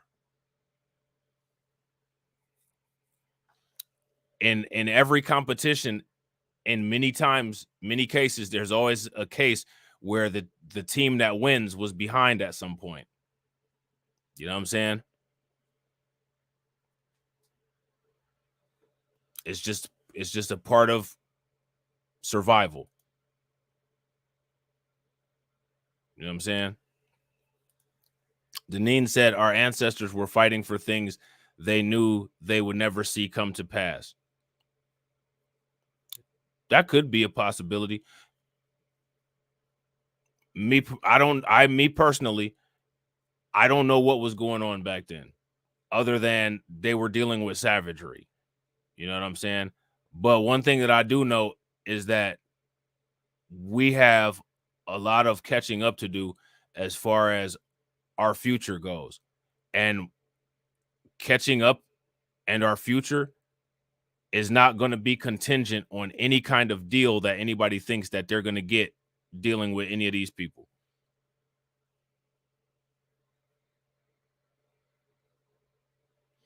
Oh yeah, they are already there. And you know what else? I was just actually watching something on TV. They're going to be installing ShotSpotter in a lot of Democratic cities, just like what we had talked about. They made those deals with the ShotSpotter companies. You know what I'm saying? But people can get into AI. People can get into coding. People can get into artificial intelligence. People can get into computer programming. About 2 years ago, when I first started the channel, like shout out to DJ Elmo, like people like DJ Elmo and Bronze of God who've been around. Man, I told people a long time ago, while AI is an emerging market, to try to saturate that market to take it over. You know what I'm saying?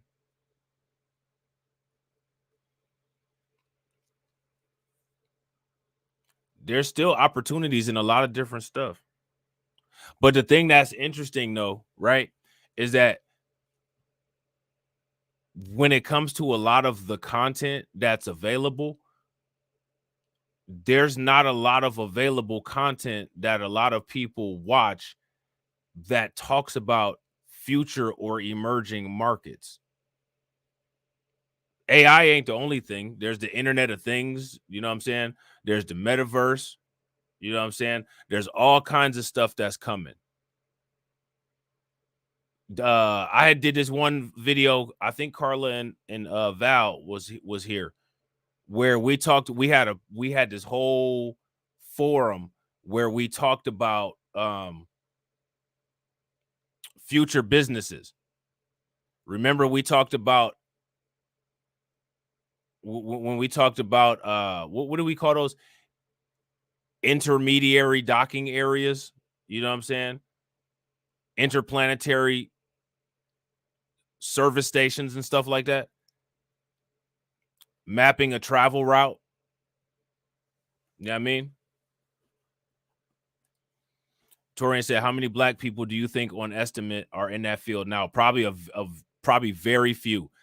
I think that if there was more black people involved, there would probably be more stuff in the news about what's going on with black people versus what's going on with Asian people. Because you guys know now Asian people are getting on that. Well, we're going to sue everybody in tech because we're not managing everything. You know what I'm saying? But I don't think that there's a lot. Because my thing is, how many people are really advising people to go into those directions? You know what I'm saying?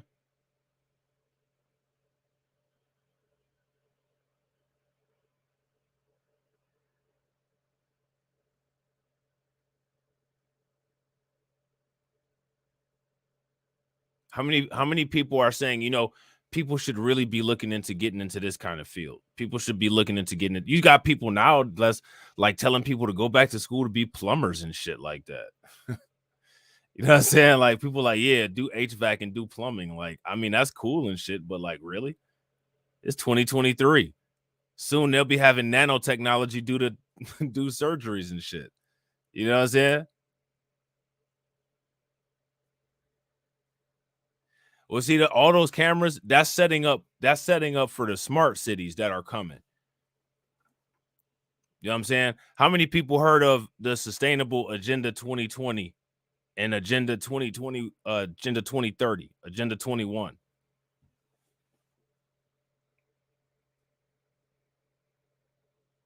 And another thing is that we gotta, like, people think in terms of we're gonna go to work.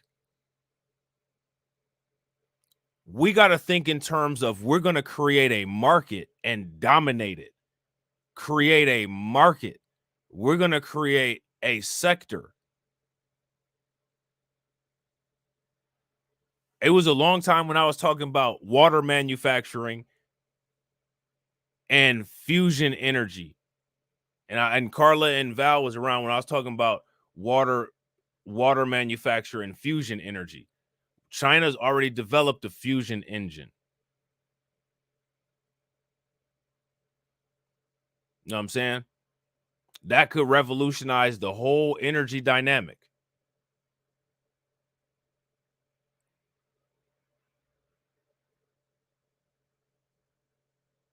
But one problem is, and this, people would rather watch TV shows, or people would rather watch content like The Hill to get that information from them than actually get that information from somebody who's trying to deliver the information to a way where it's feasible and viable for things that we need to accomplish.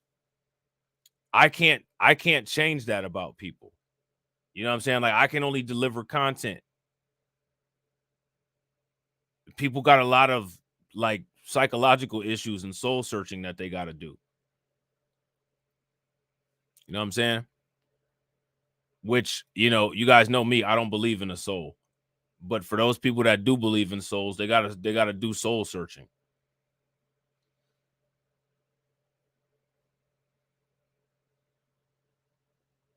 Yeah, the Agenda 21 and Agenda 2030, the Green New Deal, all of that stuff came out of that. The future bit, I don't know what, it's an old stream. I can't remember what it is, an old stream on Black Light Revelations 2. We were talking about hold on real quick. I'm about to actually see if I can find it real quick. Let me see. Hold on. Give me a second, real quick, while y'all are let me see. Hold on real quick. While you guys are holding on for me, make sure you guys smash that like button. See what the hell? Hold on real quick. I don't know what the hell going on. Oh, okay, there we go. Let's see. Let me see. Okay, yeah. Here it is right here. All right, see, so I don't know where the stream is, but here it is. Here goes that thing that I had came up with. Wait a minute. Damn, what the fuck? Hold on real quick.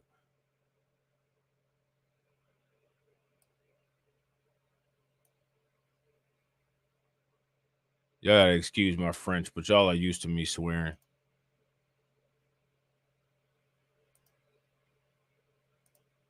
All right, I'm gonna go through this real quick.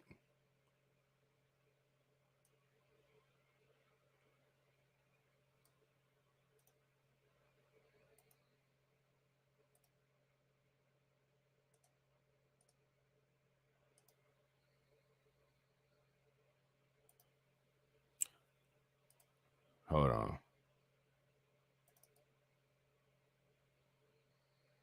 Oh, slideshow. Okay, there it is. All right, hold on. All right, so you guys see that? All right, I'm gonna go through these real quick. All right, see this? Objectives. What are the objectives? What are the ways that we can make both parties deliver our objectives? How do we mask the information from media and polls? Vote in an aggressive and necessary, and if necessary, antagonistic way. Create a local, state, and federal block matrix. Determine predetermined ultimatums. Industry dominance and stable businesses create a pack and lobby groups that are controlled by the grassroots. You got, now I know DJ Elmo and Carla remember this, and Val remember this stream. You guys remember this? Future industries to dominate: space hospitality, space hotels, space refuel and repair stations, space docks, space garages, space emergency medical care and routes, subhospitality, underground, everything for space except for underground, for sonic speed airplanes, parking lots, repair stations and routes, and then stratosphere commerce. You know what I'm saying? And then defensive and aggressive business practices, territorial of intellectual property protected at all costs, predatory and retaliatory politics, maintain no political identity, only identify with objectives. Let's see, hold on real quick. Creating a rival grassroots elite class and culture of greatness.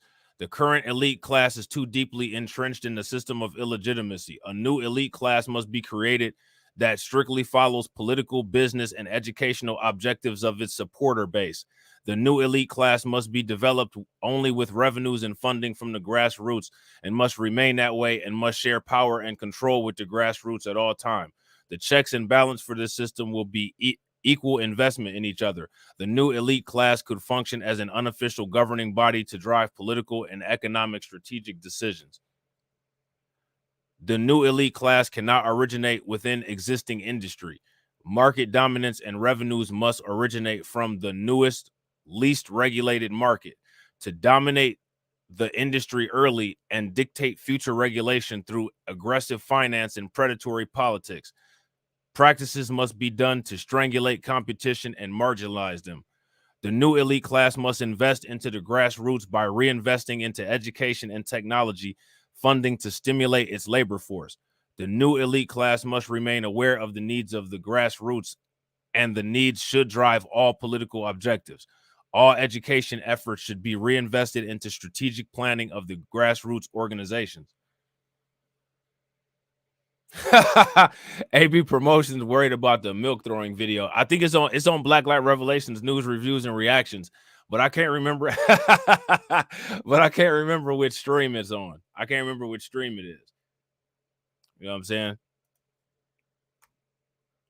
So yeah, so it's a whole. I got a whole little thing about this that I had made. You know what I'm saying? But that was like a live stream from like 2 years ago.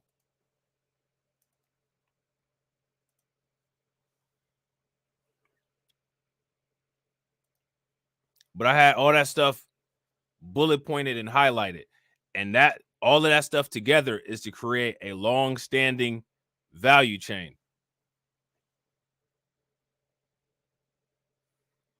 And a sustainable value chain.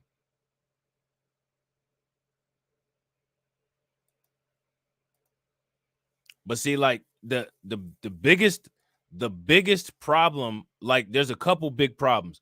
One of the big problems is that people the low end of expectations, like people don't aim high enough, if you ask me.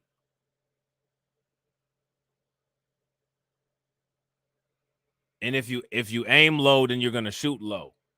Here, you know what? Hold on real quick.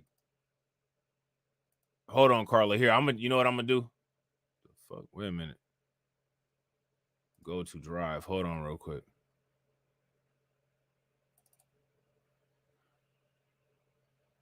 Share. I'm gonna just put the link in the chat real quick. Hold on. Copy link.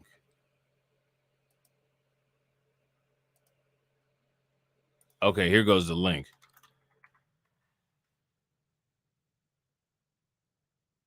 Because with if you plan like that, with that kind of plan,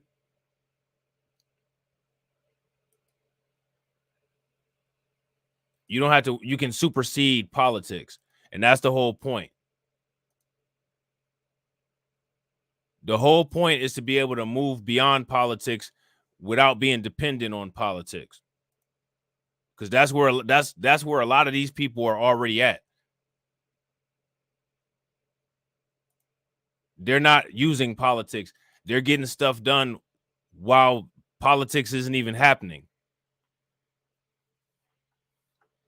Would you guys agree? Well, RFK Jr. also tweeted this on the matter. How devious are the MSM attack dogs? Here is the question New York Post Jonathan Levine asked my press office. What do you say to critics who might think saying coronavirus was a bioweapon made to kill white and black but spare Jews might be anti-Semitic? Kennedy also demanded that the Post apologize and retract the, quote, inflammatory article. He then shared a video with Rabbi Shmuley.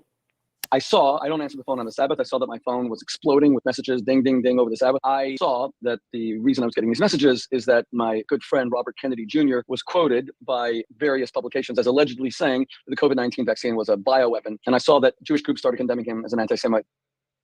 I should say, Jonathan Levine, the reporter. But now the thing that's interesting about that is that he didn't say that, though.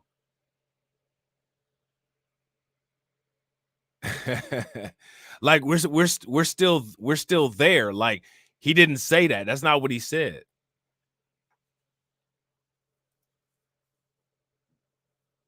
So how do you get to the point? Oh, no problem, John. And I haven't finished it. You know what I'm saying? It's just a rough draft. I'm still actually working on it. If I had more time on my hands, it would look better. You know what I'm saying?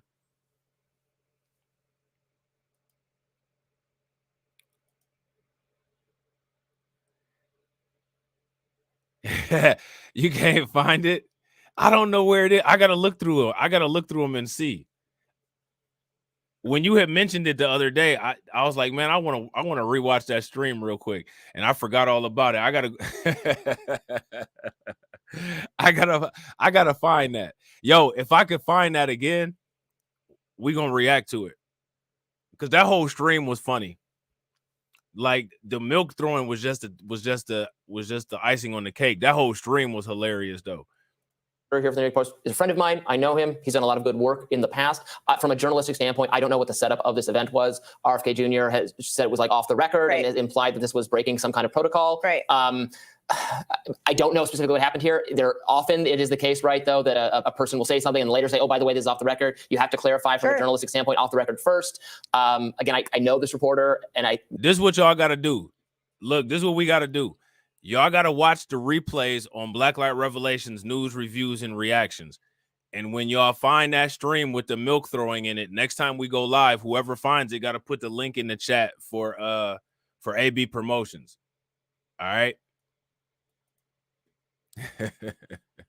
would think you'd be pretty careful with this. So I cannot speak to like the journalistic aspect of this. It may very well be that while they had wished it was off the record, it was not set up as an off the record interview. So I do just have to put that out. Yeah, but it's also worth noting that I think I saw a lot of left criticism that was almost as frustrated or more frustrated with RFK Jr. for choosing again to foreground Rabbi Shmuley with his politics that are, I think, fairly characterized explicitly as Zionist and not especially sensitive to the interests and needs of Palestinian people. And the continued relationship between RFK Jr. and Rabbi Shmuley, recall obviously that he was deployed during his last gaffe. I don't think it's a gaffe, but when he initially threw some support behind Roger Waters of Pink Floyd for some of his politics, and then was also accused of anti-Semitism for that. He did a tete-a-tete with Rabbi Shmuley as part of his rehabilitation campaign, and the left was at that point skeptical if he could really advance left in. So what I want you guys to pay attention to is listen to them talking about this rehabilitation campaign. What rehabilitation campaign? What's a rehabilitation campaign? Why are people getting rehabilitation campaigns? Interest in the region if he is picking allies and bedfellows like with someone as conservative as Rabbi Shmuley is. I also just want to say that last quote that we read, the framing from the Post. What do you say to critics who might think saying coronavirus was a bioweapon made to kill white and black disparate Jews might be anti-Semitic? When did you stop beating your wife? Exactly. Also, the argument, if you want to characterize this argument, was that coronavirus was potentially a bioweapon that disproportionately affects whites and blacks, but disproportionately doesn't affect Jewish people, Chinese people, and Amish people, and Finnish people. Mm-hmm. So it does feel like it's being weighted in a way that is suspicious. I mean, like, if you have an supremacy. issue, I mean, coming forth. Now, my question is like, hey, look at that face. My question is, if it was a black man,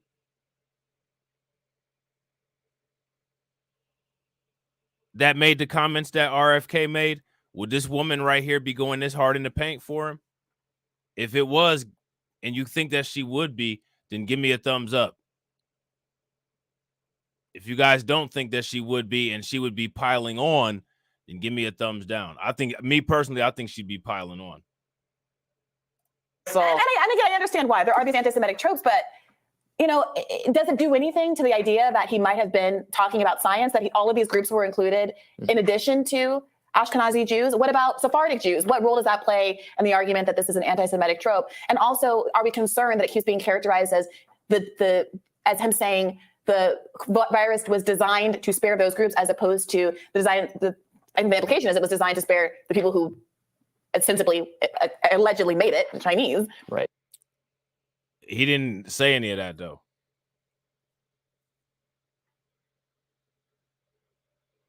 Right. Facts, Tarek. Shout out to Tarek.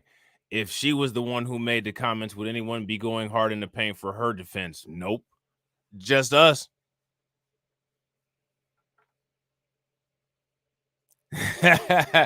AP Promotion said that's probably gonna be my first reaction. The milk throwing, bro. That's classic. Like, that's classic news. You know what I'm saying? That is classic.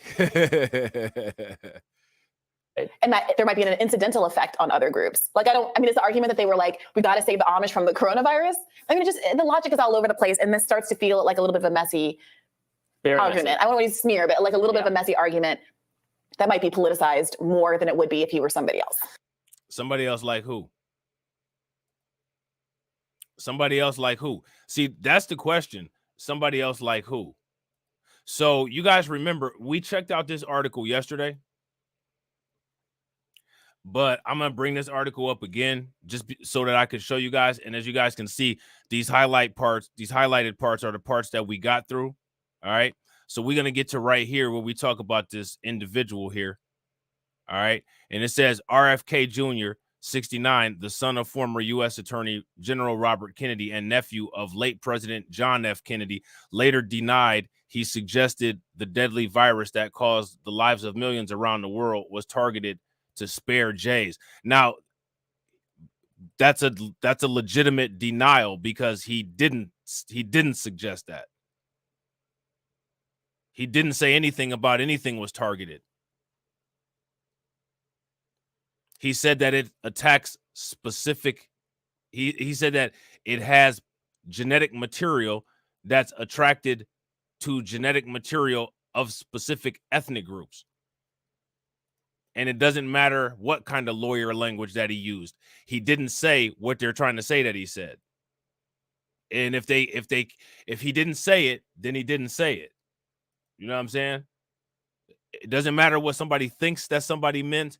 It doesn't matter what you want to interpret it as. It doesn't matter how words are twisted around. What matters is what was said. And he didn't say that. If you guys agree, give me a thumbs up. If you guys disagree, then give me a thumbs down. So now here it says RFK Jr. on Saturday night posted a 30-minute interview with Rabbi Shmuley Boteach to YouTube in which he defended his support for the J community. RFK Jr. said his comments were twisted and distorted by the media as targeted propaganda to make people of J descent concerned about my sanity and my thinking. And I mean, that doesn't sound too far from the truth because it's very clear what he said. You know what I'm saying? So now here it says, after pressing him to clarify his comments, Boteach told RFK Jr. that what bothered him about the video published on Saturday was this perception that you're anti-Semitic. I know that you're not. In fact, I know precisely the opposite is true. Now, let me ask you guys a question. What individuals came out and said that about Kyrie Irving or Kanye West?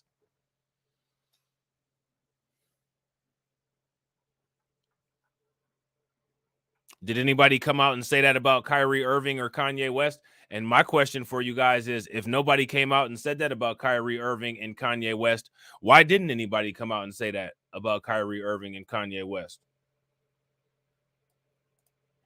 Let's think about that for a minute.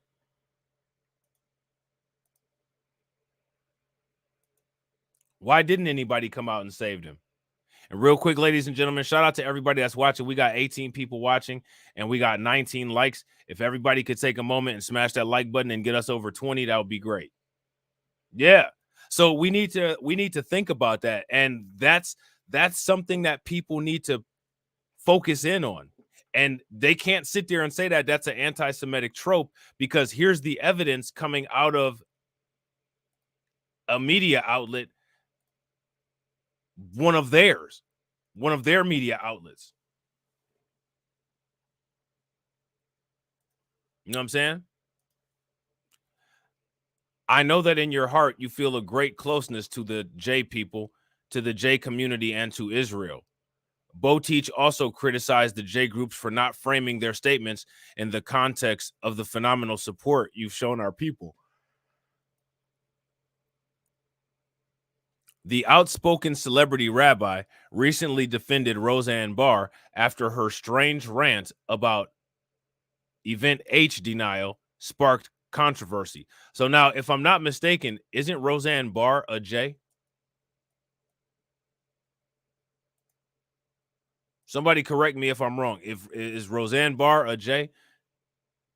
And shout out to Tarek for making the 20th like.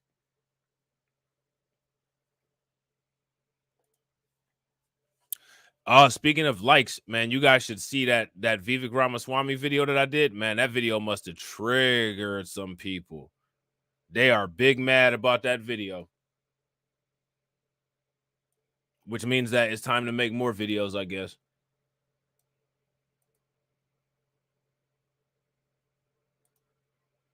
A bunch of dislikes and nothing refuting anything that I said in the video.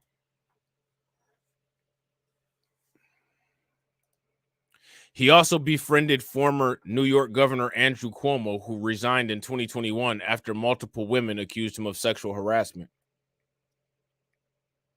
The presidential candidate has a history of comparing vaccine and mask mandates to Event H. Now, what I find interesting is that you're not allowed to compare anything to Event H, but everybody can compare everything to slavery and downplay it. Now, we don't need to ask why that is. We know why that is. But I'm going to ask you guys, why is that? Why does everybody do that?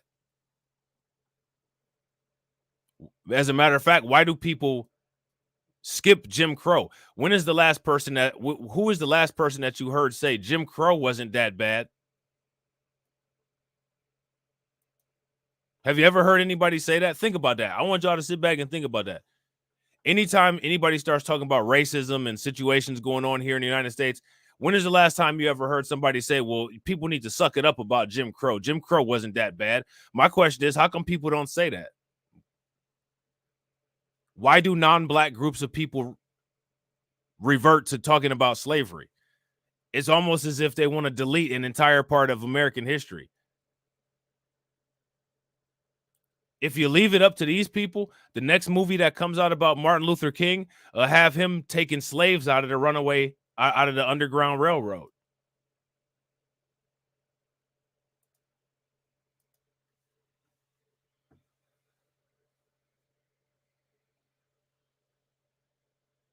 Oh, Vivek might get more than a trilogy, Tarek. He might get more than a trilogy.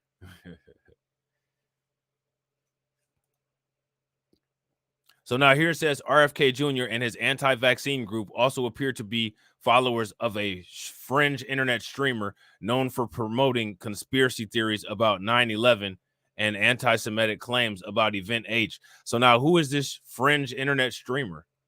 Another RFK defender on Saturday was Emily Austin, a J social media influencer who claimed in January that Jays were sent as sheep to the slaughter during Event H because they were afraid to be vocal and proud of their identity.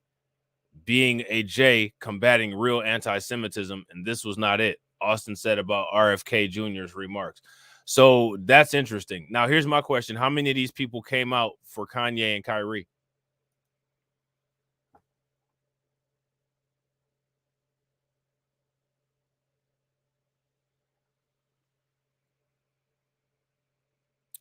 I agree. If people want to use us as a punching bag, it's time to fill ourselves up with concrete.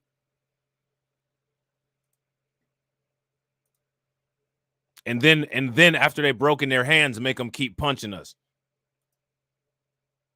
And then after their wrist is broken, make them keep punching us. And then after their forearms is fractured, make them keep punching us. You like punching so much. How's that sound?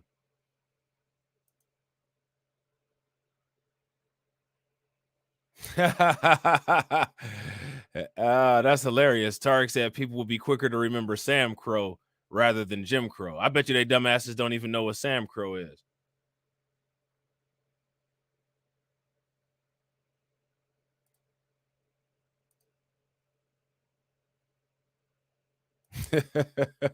That's hilarious. Sam Crow.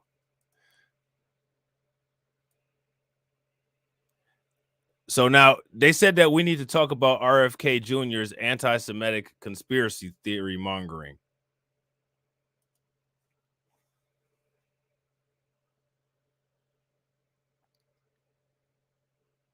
We've been talking about it for the last 2 days now.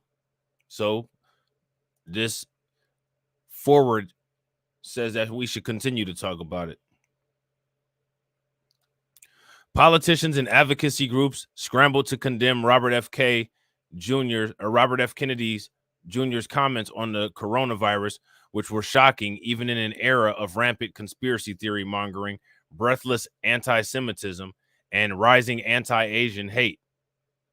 Pay very close attention to how they left the far rising anti-Black hate crime statistics out of this.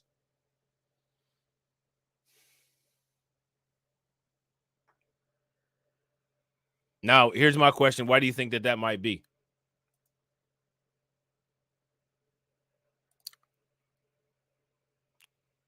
There's certain people that like to attach themselves to the thing that's going, and the AAPI stuff is going. So we're gonna have to move away from, the Black and other people's stuff, and now we're gonna have to just understand that we have a shared plight with another group of people. We don't have any shared plights. There is no shared plight. How many people that got a jail sentence had a shared plight? You don't have a shared plight. You're doing your time on your own.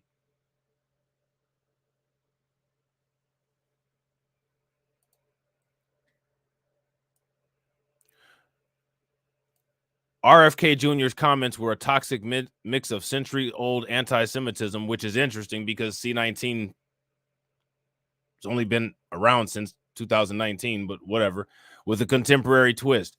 And that's worth parsing carefully instead of just dismissing in disgust, because it's a snapshot of what is happening right now on the Technicolor stage of hate. C19 attacks certain races disproportionately, RFK said at a gathering at an Upper East Side restaurant that was caught on video by the New York Post.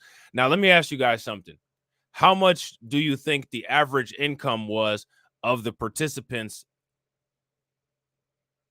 of that lunch on the Upper East Side?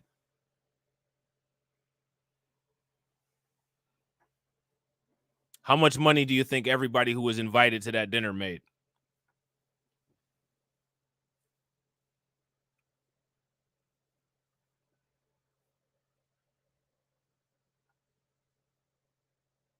You guys think they made the same amount of money as you guys do?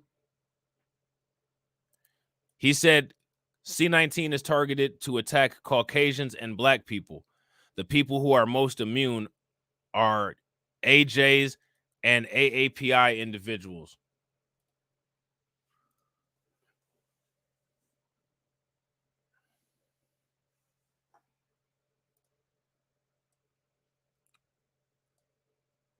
We don't know whether it was deliberately targeted or not, but there are papers out there that show the racial or ethnic differential impact, he added.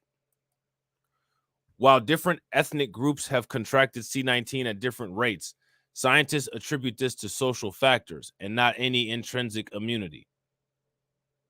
What social factors might that be?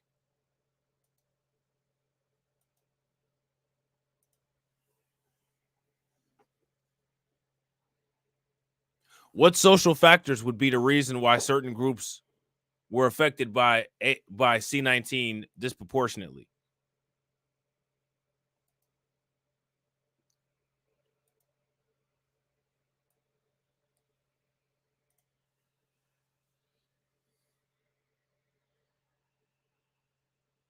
Now, here's my question. Are those the social factors that people would like to bring to politicians to get them to try to work on? So we should know every social factor that contributed to C19 affecting us in the way that it did, right?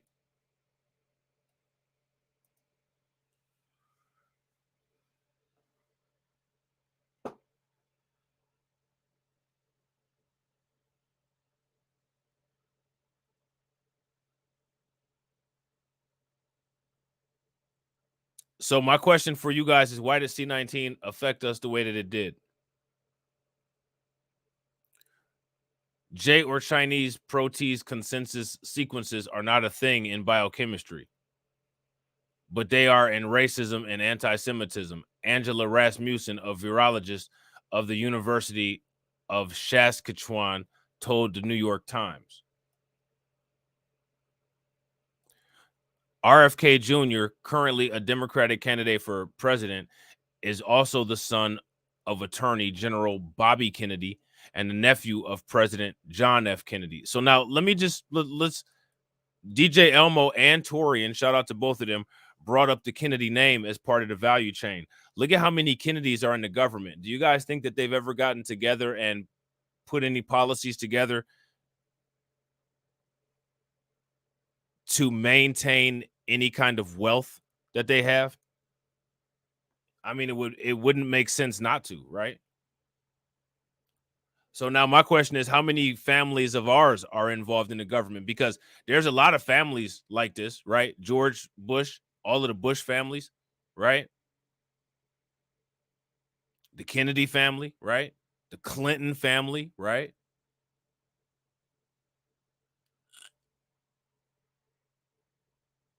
How many of our families are involved in the government?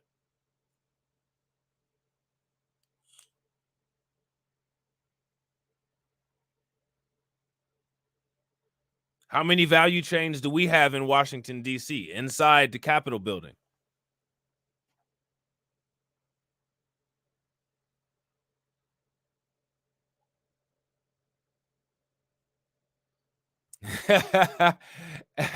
Hey, shout out to my man AV Promotion. AV Promotion said, Rob, see how many people in here for this talk? If you were talking about Lena butt plug, I wonder how many people be in the chat. You seen the video, bro? You seen the live stream that I did? So far, it's sitting at 1.6K. That shows you where the priorities are. That's what I'm saying.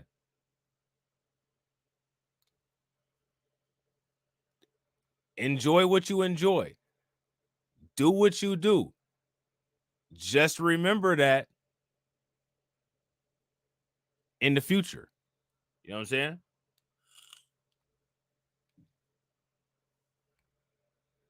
Because people will ask questions. It's the same thing as people ask now. How did this happen? How did this happen? How did this happen? How did Chicago happen? How did New York happen? How is Atlanta happening?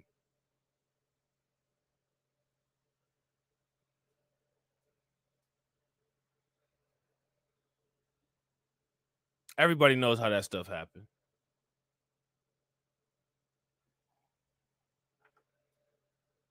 It's like people when they ask how they got fat. How did I get fat? How did this happen? What you mean how that happened? You sat up there and ate bags of potato chips for breakfast, lunch, and dinner, and then you washed them down with a 2-liter pop.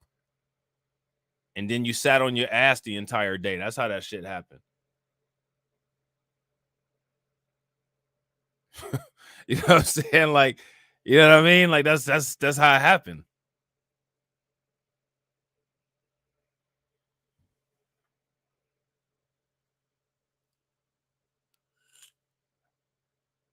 Everybody knows how everything happens.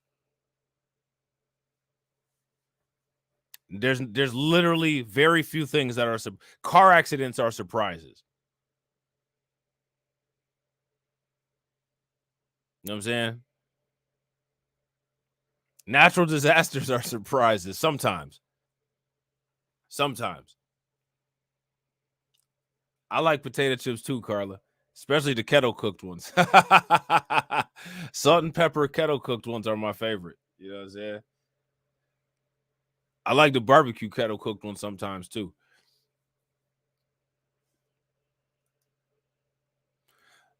So hearing him go on and go in is especially painful. And for some, it offered a reminder of Joseph Kennedy. Captured German documents revealed that Joseph, father of JFK, held anti-J views and told the Nazi ambassador he understood the J policy completely. So they're what I want you guys to see what they're doing here. They're bringing up his family now, saying that this is a legacy thing. You know what I'm saying? They going back getting all the dirt on him. They're going back and getting all the dirt on him.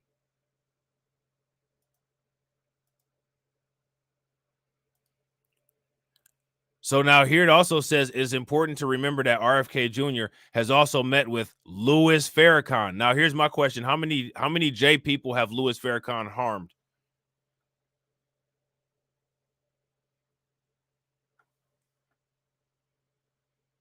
And my question is, how come Louis Farrakhan haven't sued these people?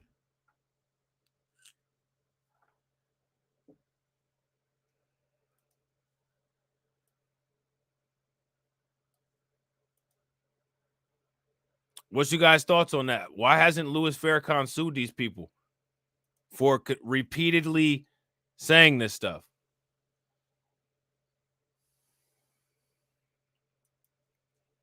Who has ahistorically blamed these particular people for the slave trade and has claimed that those particular people conspire to control the government, Hollywood, and news media. I'm going to tell you, I'm openly conspiring to control everything. So make sure that everybody knows that there's no conspiracy theory when it comes to Black Light Revelations. I'm Lex Luthor out this motherfucker.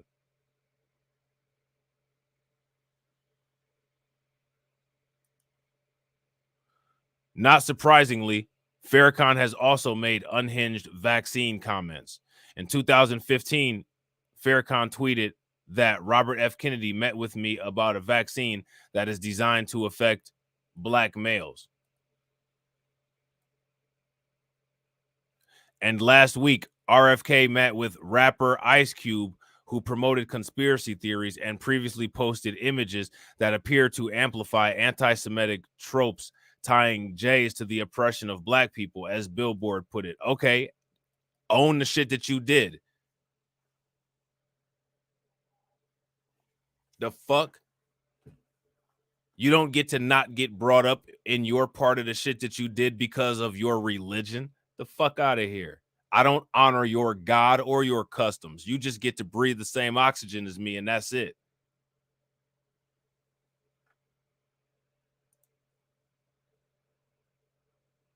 I don't honor your traditions. I don't eat the same type of food. I don't believe in your diet. None of that.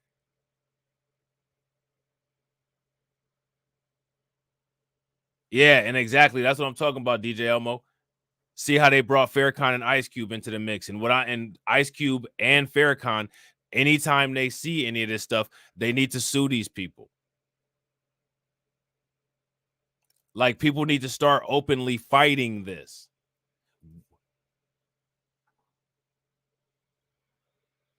Not, you know what I mean? That's a good question, Deneen. Deneen said maybe he's agreed to be their fall guy. He could possibly be. You never know. You know what I'm saying?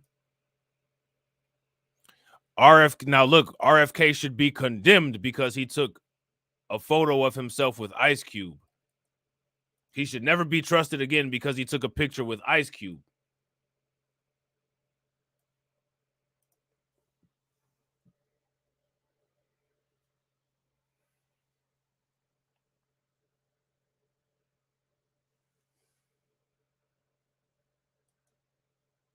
And former presidential candidate Dennis Kucinich, in yet another example of the rising acceptability of anti-Semitism to American current and former presidential hopefuls. Look at this swift condemnation. So they're saying that and again, they're showing the strategy that goes on here. We're going to quote unquote condemn. And this is what I'm talking about the scepter waving. we're going to condemn. You don't want people saying that you do this stuff, but here you are doing it and then writing articles about the fact that you do it. House Democratic leader Hakeem Jeffries condemned RFK Jr. C19 comments as the disgusting use of a vile anti-Semitic trope and unhinged conspiracy theory by Robert F. Kennedy Jr. It is unacceptable and unconscionable. And the Anti-Defamation League said that RFK Jr.'s statement feeds into the xenophobic and anti-Semitic conspiracy theories about C19 that we have seen evolve over the last 3 years. Okay. So basically what this does is, I mean, this is basically a rundown of anything that is questionable that RFK might have ever done. All right. So now what we're going to do is we're going to check out this video by this rabbi. And I don't know if we're going to watch all of it because I actually got another live stream that I want to do. And I'm not trying to be funny. I know I promised to react to this, but I'm kind of over this. You know what I'm saying? Zagreb, Croatia, where I addressed the Jewish community here in Zagreb over the Sabbath. I was very honored to do so, and especially at the Chabad House of Croatia. The community here was decimated during the Holocaust. 80% of Croatian Jews were murdered, and therefore it was such an honor to see the rebirth of Jewishness. I don't answer the phone on the Sabbath. I saw that my phone was exploding with messages, ding, ding, ding over the Sabbath. I could not answer it. When Shabbat ended, about an hour ago, obviously I'm in the European time zone. So now here's my question. What makes anything that this guy say, like, what makes him be able to be the savior of RFK?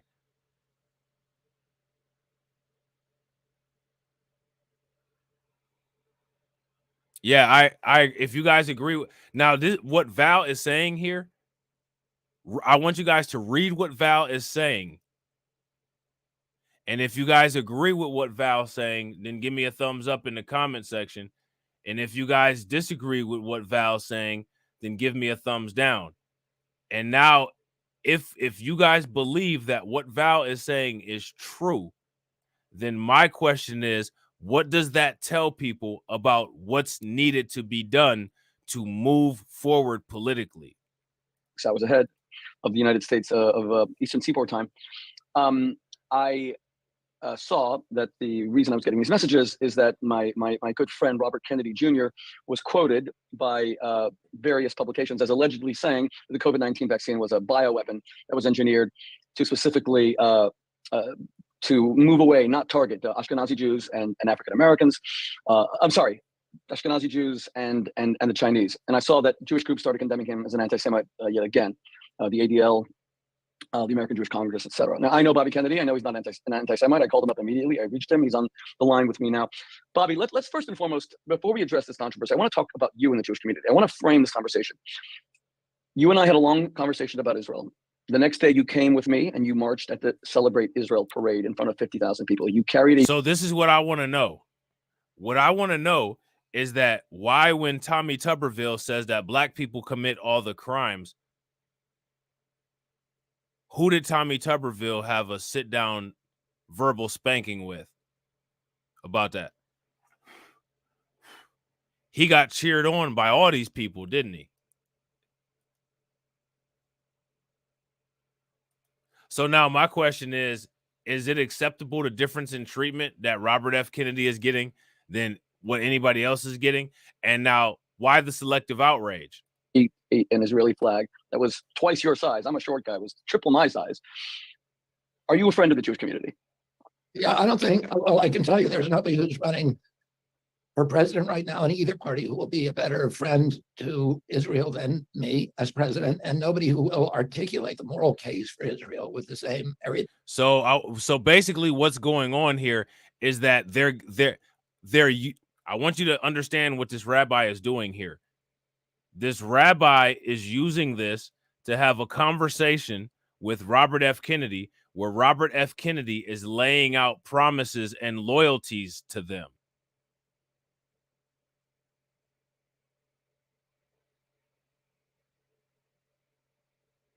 Joe Biden never said that he'd be a friend to the black community if he's voted president. He just basically said, you ain't black if you don't vote for me. I want you to understand and see what's going on here.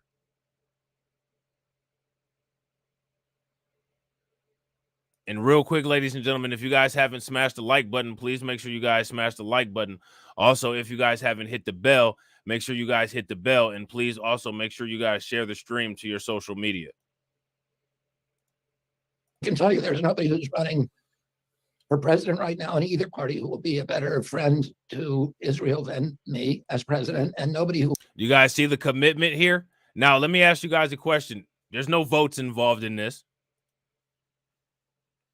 So how are they getting these commitments without any voting?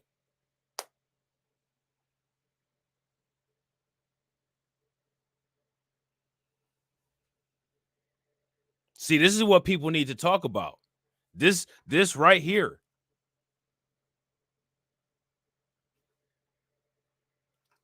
Because this is what everybody claims to say that they want. Shout out to Deneen, value chain. They're building a value chain. They're utilizing the value chain, utilizing the friendship that Robert F. Kennedy has with this guy to get Robert F. Kennedy out of hot water by forcing Robert F. Kennedy to pledge his alliance. This is an alliance pledging right here. So now what I want people to do, people see that this pressure is being applied and there's no voting going on yet. So now here's my question. Right now, currently, what are we doing to corner people into getting them to do our will?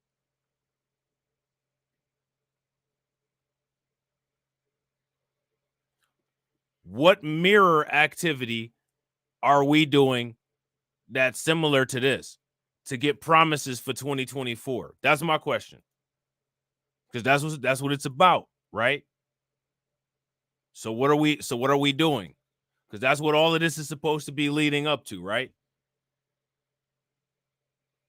So what are we doing and how are we doing it? You see, they secured, I'm a friend, and nobody cares more about your community than us. You see, this rabbi here secured alliance, quote unquote, for quote unquote his people. Now, I don't like that whole your people talk. That shit is cringe to me. You guys know I don't like that shit. Some people talk that shit. I don't talk that shit. But regardless, that's what this guy did because he considers those people his people.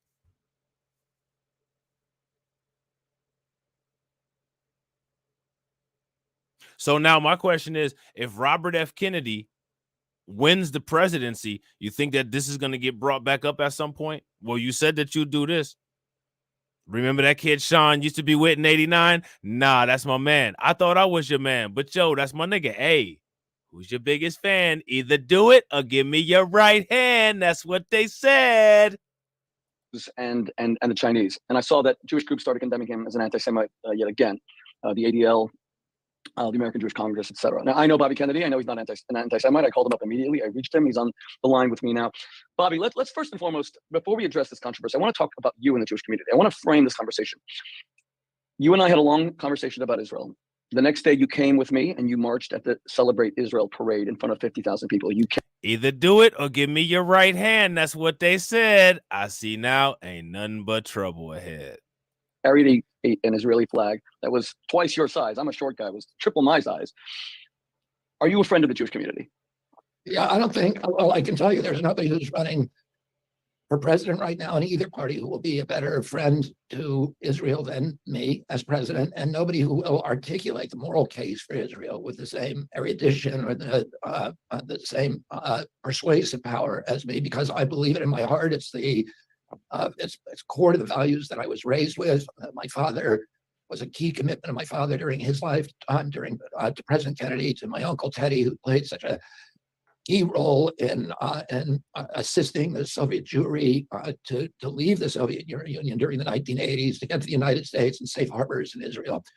And that friendship with Israel and making the case, or the moral case for Israel, will be a key part of my presidency. I want to say this. You know, I've watched something very disturbing in the Democratic Party, Rabbi. And in the general. So here's my question: Does anybody just find it? I mean, Robert F. Kennedy called this rabbi.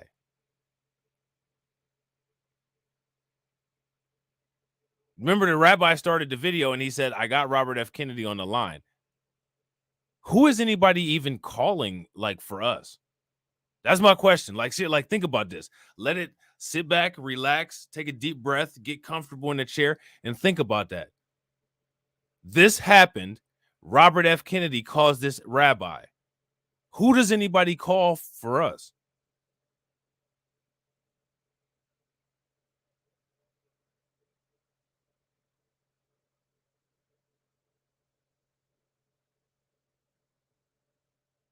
Think about that. Seriously. Let me know in the comments that who's anybody calling for us?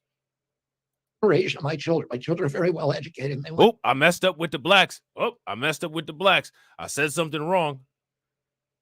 Oh, damn it. Somebody said something wrong again. I got to make some phone calls and fix this. Fix what?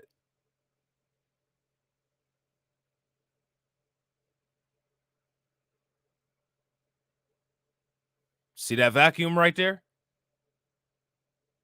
Fix what?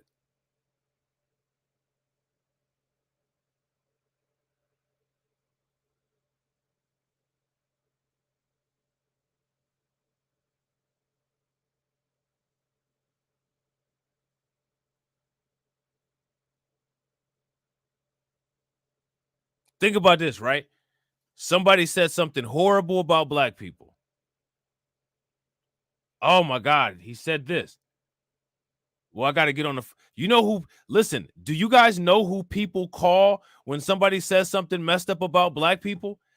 They call the damn rabbi, the ADL. Look what happened in Buffalo. Think about that.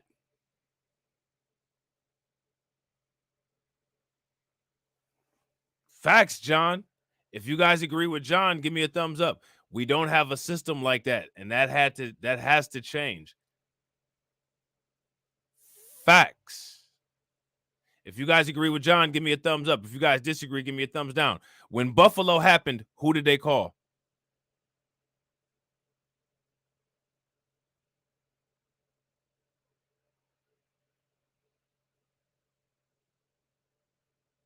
When Joe Rogan said the N-word, who did he call? He called Rumble to get $100 million contract. Who did anybody call to fix anything? That's because you don't break anything when you say something or do something to black people, because there's nothing there to break. There's nothing there to fix. There's no relationship that's necessary. You mess with these people, now you got the media on you. You got a lot of stuff going on. Gotta get that shit to stop.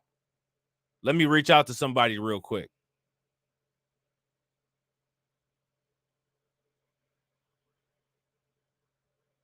Let me ask you guys a question. Do you think that other groups of people noticed? Let me ask you. Actually, I want to change that question. Do you guys think that most other groups of people notice that most of us don't notice that we don't have a protective value chain in place? Do you guys think that? Think about that.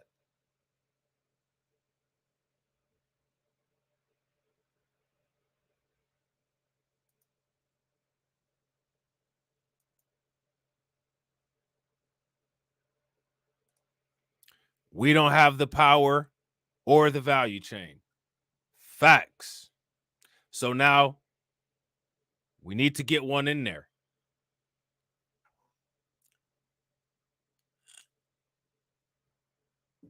So now here's the question. How do we get one in there? John says yes. That's why they know they can say anything racist and nothing really happens to them. Facts. And that's also why other groups of people get the things that they get, because they have the value chains to put the pressure on the government. It's a lot easier for a value chain itself to put the pressure on the government than a single individual. There you go, Val. Yes, they notice. That's why they mess with us. Facts. And that and them messing with us for that reason through those means is how they can mask it and say, well, that's not racist. I mean, that's not racist.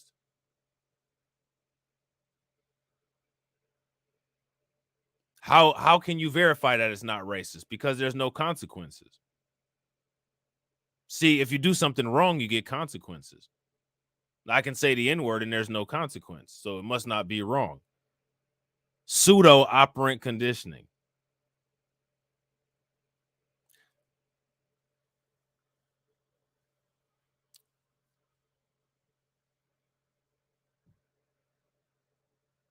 As heavy, right? And the thing is that no, like, people are not even attempting to tap these particular problems, which is problematic if you ask me. If these things had been looked at and dealt with way back in the 50s, 60s, 70s, 80s, we'd be miles ahead right now.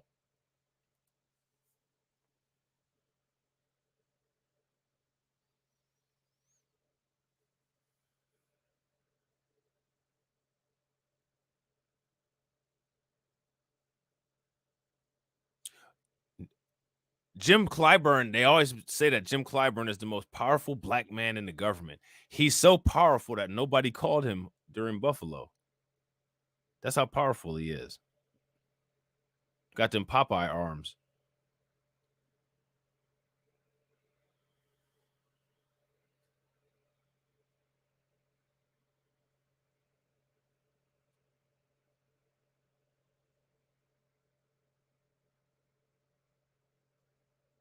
Stacey Abrams so important, right?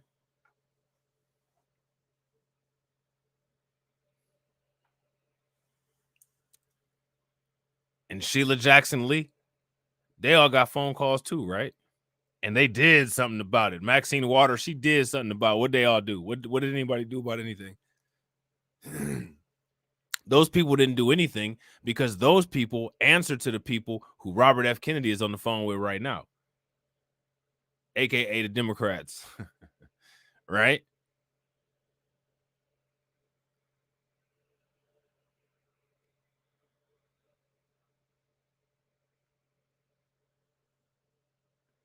So now there's a large group of people, a large group of us that are a barrier to dealing with this because they just don't want to.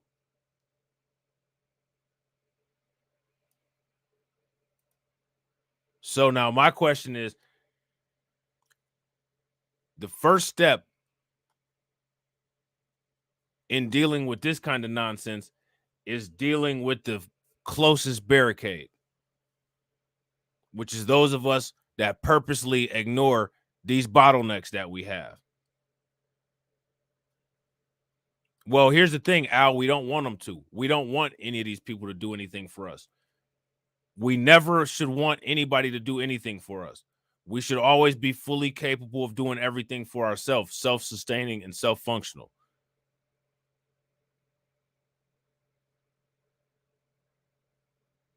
You know what I'm saying?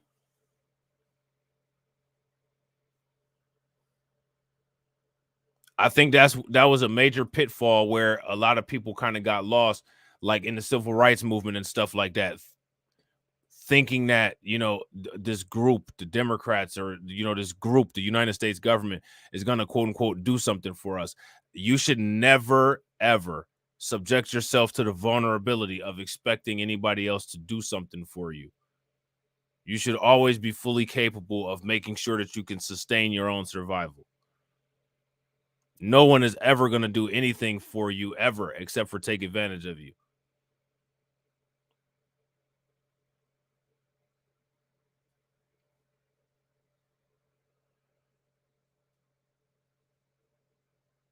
You know what I'm saying?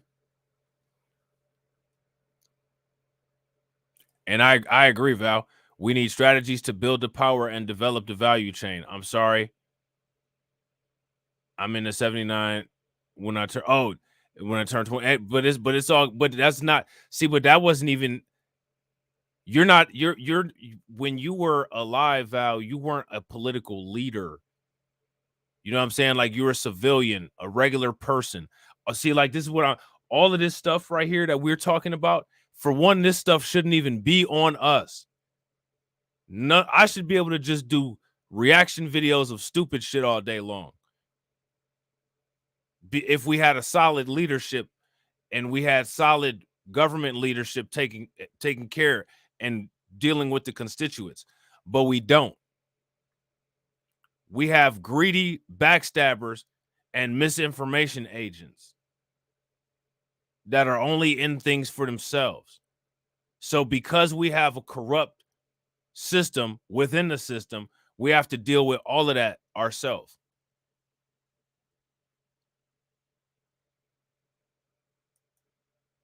See, like a lot of these leaders have put these false expectations on you. Like every single person is on each and every one of us our responsibility to save it. It's not our responsibility to save a damn thing except for our own selves.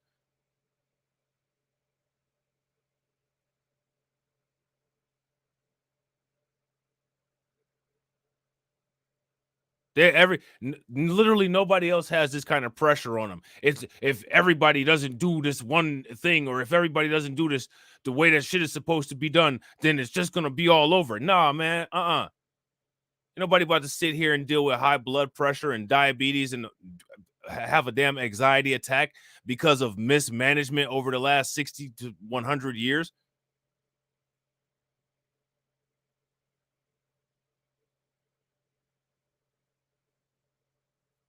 What I'm saying is we need to become aware of certain issues that we have, and slow and incremental changes that we make over time. We'll be able to make the full changes that we want to make. It's not up to us to save any sudden drastic situation that we're in, because that's the mismanagement of many generations. And it's not up to us to fix any damn thing. They want to talk about how nasty millennials are. Let's talk about how nasty millennials are when we talk about how mismanaged and irresponsible the older generations were for leaving us a heaping mess instead of a contingency plan and having us being beneficiaries of something worthwhile.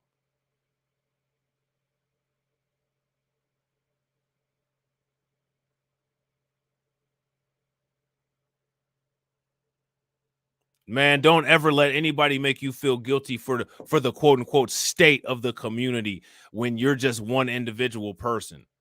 You're going to work every day. You're raising your family. You're being a productive member of society. You're trying to do what you're supposed to do.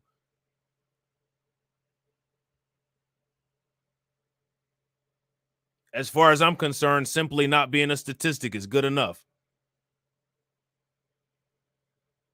If you want to do more, that's on you. You know what I'm saying? Because look what we got. Look what we got left. Look what we got thrown on us.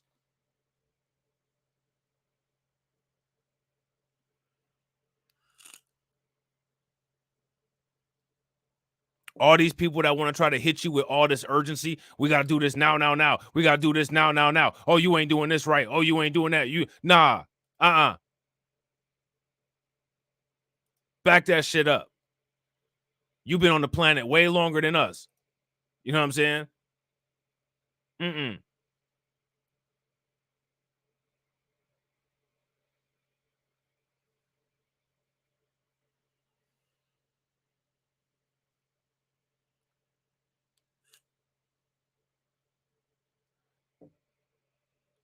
We didn't connect with Democrats.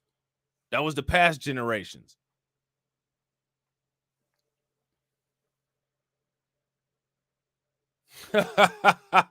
Right. You got Dr. Umar saying I gotta take my wife and kids and all the black boys in the whole community by myself. Man, come on. Right, exactly. Ain't nobody doing that. Why don't he do it? I'm sure his empty ass school, the empty Promise University, got an empty enough ass classroom in it where he could fit the whole damn community in it, but ain't nobody else trying to do that.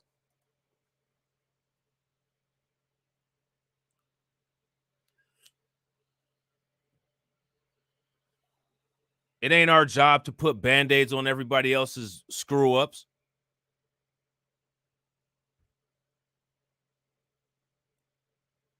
If you're here, if you're on YouTube, if you're not reporting to a probation officer and you're working and you're taking care of your family or taking care of your kids or whatever it is that you're doing the right thing. Not about to sit here like I'm constantly behind some type of ball because Dr. Umar Johnson said so. This dude can't even come through on a promise. The fuck? Trying to make everybody else feel guilty about some shit.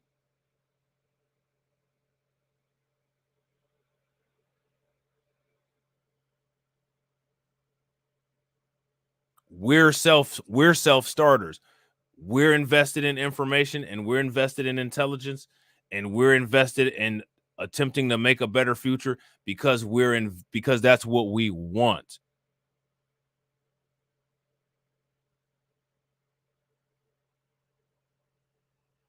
You know what I'm saying? We want a better quality of life for the future. We want more control over our destiny for the future.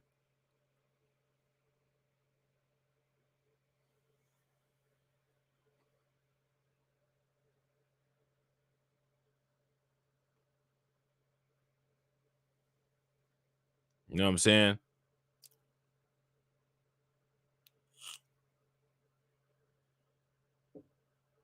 And the way that you do that is you reverse engineer where you are and see the opportunities that you missed out on and try to compare that to any opportunities that's available now that people can exploit.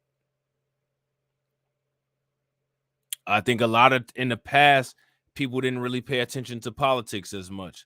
It's good that people are trending toward paying more attention to politics. So now what people got to do is look at effective strategies.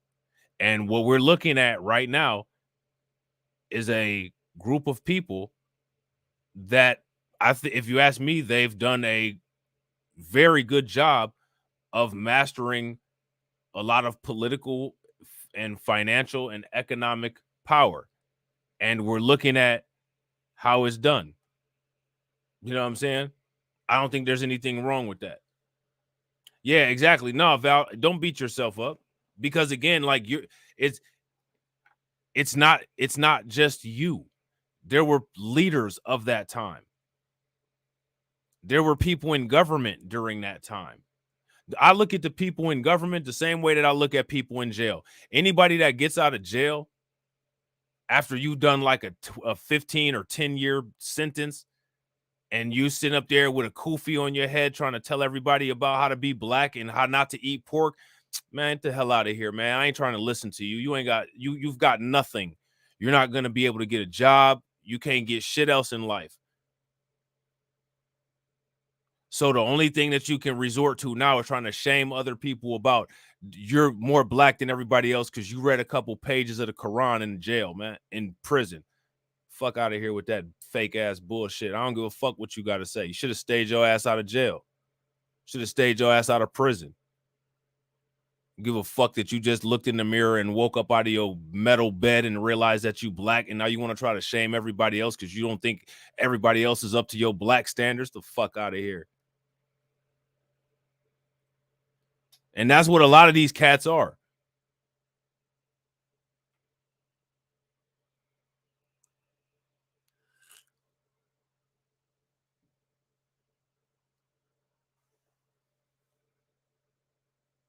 Coming into consciousness after a bid, or coming into consciousness after you ain't got nothing else. You know what I'm saying? If you haven't always been at a point where you at least are aware of certain things, and you decide to I'm gonna just wake up one day and because I don't have no other options, this is what I'm gonna do, man, I ain't got time for that, man. You fake.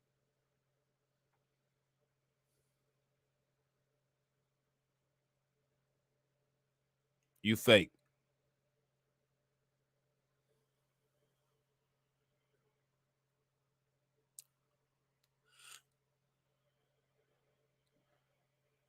Because where was you at before?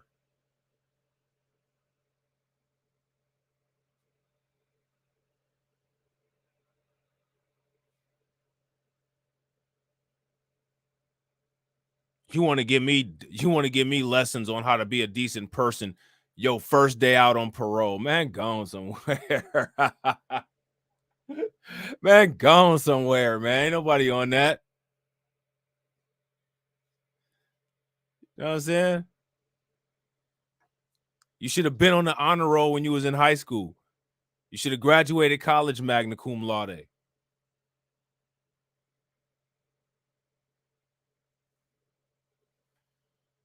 You want to live a life. Get the fast money. Get rated. Now you did a bid.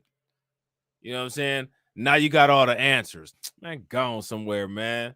Ain't nobody taking that serious.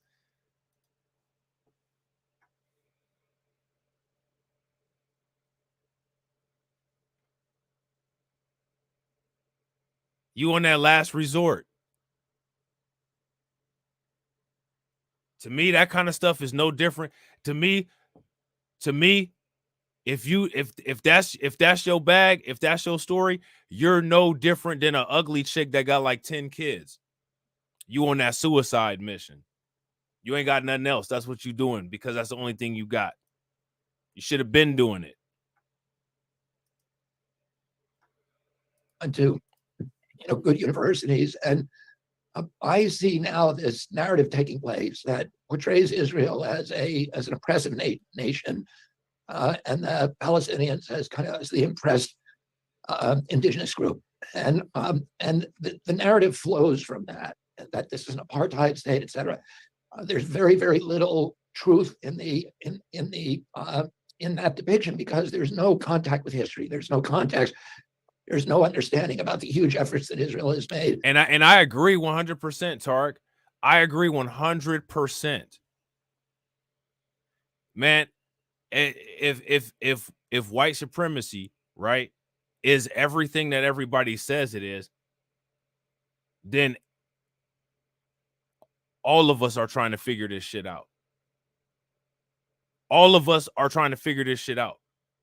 And most of us are living by a definition of us that's not indicative of who we actually are. So what do I look like trying to point at somebody else saying that you less than me or you're not as good as me or you're you something else? You're a lower grade person than me. That's fake shit right there. You know what I'm saying? I agree 100%, Tarek. There's a lot of stuff that I didn't understand. There's a lot of stuff that I still don't understand. That's why I try really hard not to come at people crazy with disagreements. You know what I'm saying? Because maybe at some point I'll come into a situation in my life where I see what that person is talking about. Or maybe that person will come into a point in their life where they see what I'm talking about.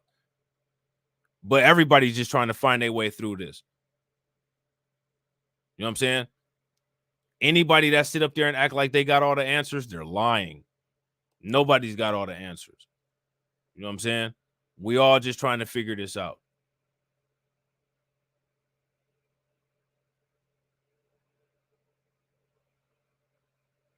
That's why, you know what I'm saying?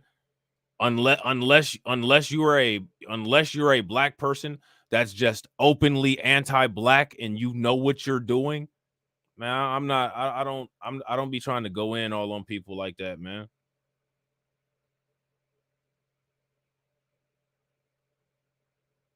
You know what I'm saying? I'm definitely not the beacon of blackness to be judging anybody. You're more black than that's not me. I'm trying to find my way through this shit just like everybody else. So for me to act like I'm the guiding light, I'll be fronting. And I don't like to front. You know what I'm saying? I like to keep it 100.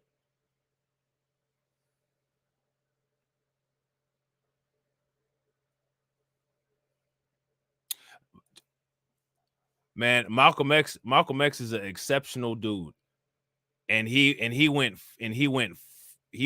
far beyond. Malcolm X is not even comparable to the type of cat that I'm talking about, because Malcolm X actually went above and beyond, and he lost his life behind what he was trying to do. You know what I'm saying? I got hella respect for Malcolm X. You know what I'm saying? When I talk about those kind of clowns that I'm talking about straight up clowns. You know what I'm saying?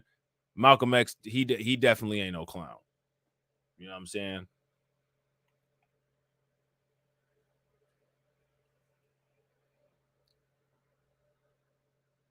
Malcolm X ain't no clown. And another thing about Malcolm X is he talked about his shortcomings.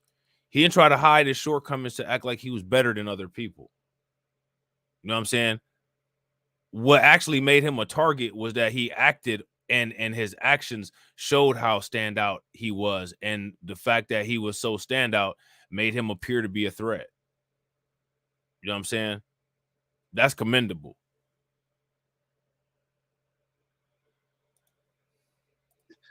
To settle a peace, and the unprecedented efforts that Israel makes to avoid civilian casualties when its adversaries actually target civilians. You know, what happened in the Jenin camp last week was truly extraordinary, where Israel once again put the lives of IDF forces at risk to go into dangerous areas, into bomb factories, to make sure when they could instead do what the Russians did, what the US would do under the same circumstances, which is to drop explosives so that not to put troops at risk.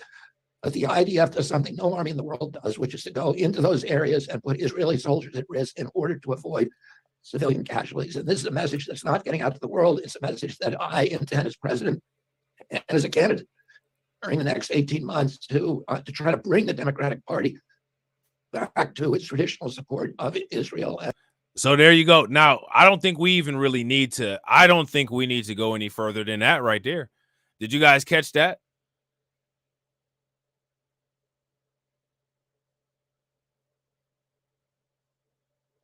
I mean, there's a lot of video here, but I mean, honestly, he just proved my point.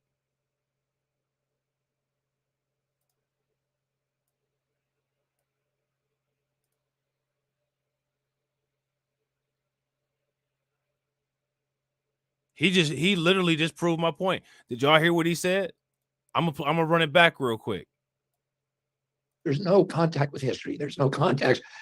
There's no understanding about the huge efforts that Israel has made to settle a peace, and the unprecedented efforts that Israel makes to avoid civilian casualties when its adversaries actually target civilians. You know, what happened in the Jenin camp last week was truly extraordinary, where Israel once again put the lives of IDF forces at risk to go into dangerous areas, into bomb factories, to make sure when they could instead do what the Russians did, what the US would do under the same circumstances, which is to drop explosives so that not to put troops at risk.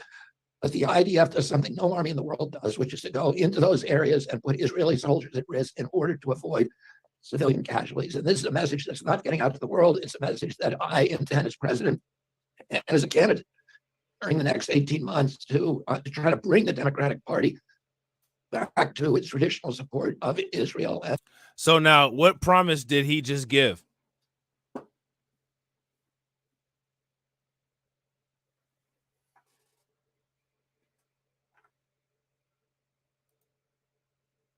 What promise did he just make?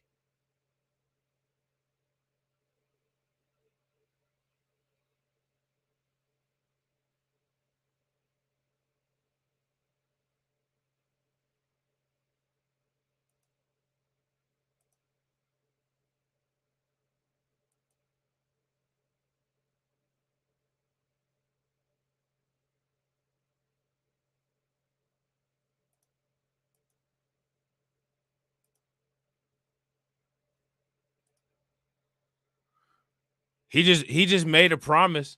What promise did he just make? Civilians, you know, what happened in the Jenin camp last week was truly extraordinary, where Israel once again put the lives of IDF forces at risk to go into dangerous areas, into bomb factories, to make sure when they could instead do what the Russians did, what the U.S. would do under the same circumstances, which is to drop explosives so that not to put troops at risk. But the IDF does something no army in the world does, which is to go into those areas and put Israeli soldiers at risk in order to avoid civilian casualties. And this is a message that's not getting out to the world. It's a message that I intend as president and as a candidate during the next 18 months to try to bring the Democratic Party back to its traditional support of Israel, and to explain to my children's generation the historical context and the moral case for Israel. Okay, that was a pretty, and then he added some more at the end.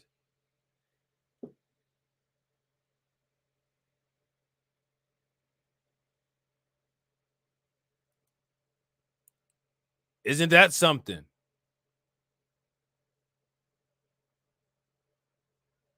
So now what I want to ask you guys is, do you see the finesse? If you guys see the finesse, give me a thumbs up. If you don't see the finesse, then give me a thumbs down. is unbelievable what you just said, and you're right, the world did not focus on it. Israel went into Jenin. They didn't use drones. Israel is one of the most technologically sophisticated military in the world. Now, have they even said anything about C19? Have they even said anything about the alleged statements? Remember, what he said was that he wanted to, in the beginning, this rabbi, he said, I want to frame this conversation, right? So now he's framing the conversation by getting RFK to deliver a bunch of promises that will take place if he's elected.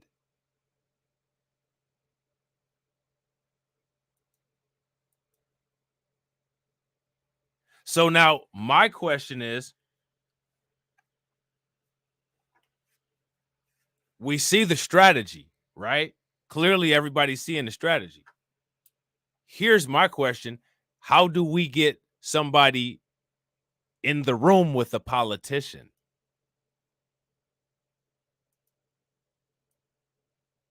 You see? How do we get somebody in the room with a politician? How do we do that? How do we get this for us?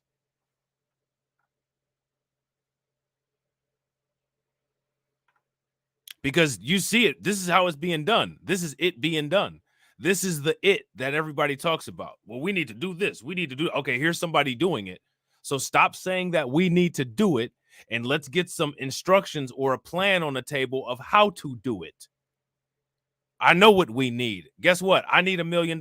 I know that. If I sit up here and tell everybody, well, you know, what will make me a better Rob is if I had $1 million. I mean, I need $1 million. I need $1 million. I know what the fuck I need.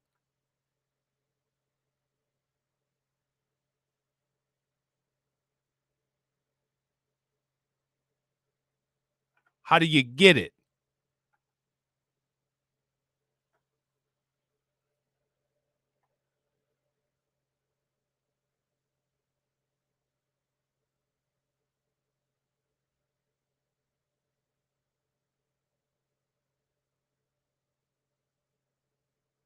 See, that's the question. How do you get it? Now, you guys see, check this out, right? Do you guys see how all of those conservative candidates were lined up to try to get onto Tucker Carlson's show? And I don't know if you guys are aware of this, but Tucker Carlson's little show that he had on Twitter, he just recently did a video, and it was an interview with Andrew Tate. That interview that he did with Andrew Tate is about to break viewership records.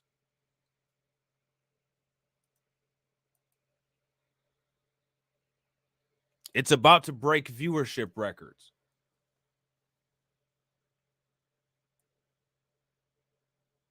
Value chain.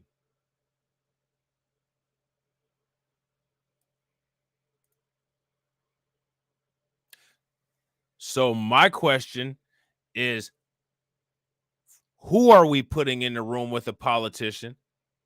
How are we getting them there? And how are we getting politicians to desire to come seek us out to speak with.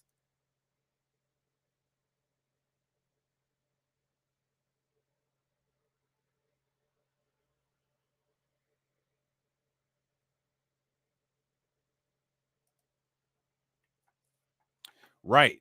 Val Williams says they accused RFK of something negative, and he came directly to address those people concerns. We don't have the power or draw. How? So what we need to do is we need to develop the power. And again, I keep concentrating on how important it is to have a media outlet, right? What did they do? They used their media outlet to twist his words, and now he's chasing tail even though he didn't do anything.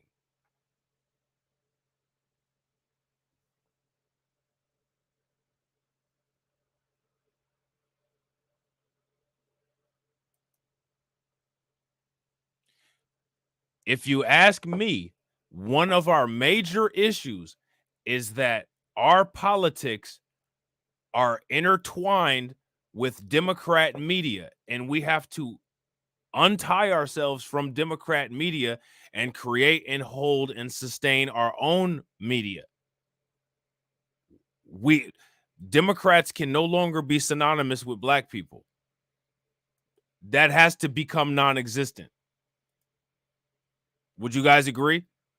Now, you can be a black person and vote Democrat, right? I'm not telling you not to do that. You can be a black person and vote Republican. I'm not telling you not to do that.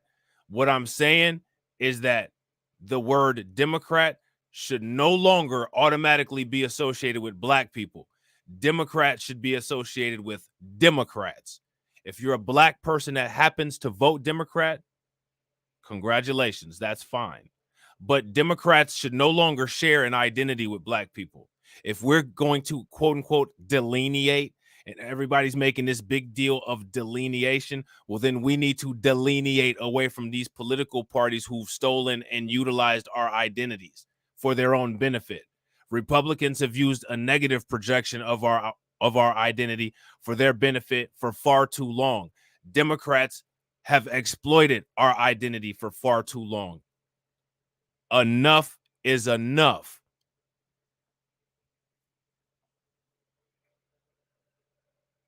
Our identity should be separate from our vote.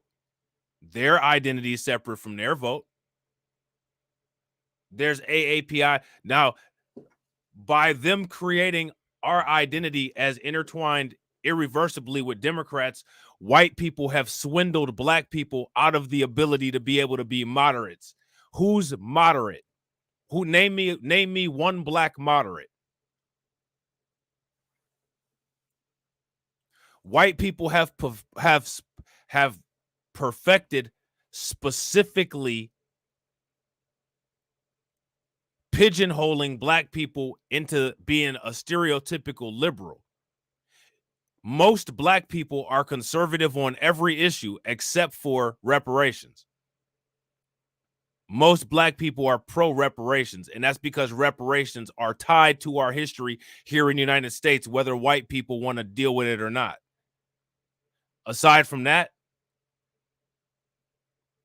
on a political spectrum, most black people are conservative. We just don't like voting for cross burners and inbreds.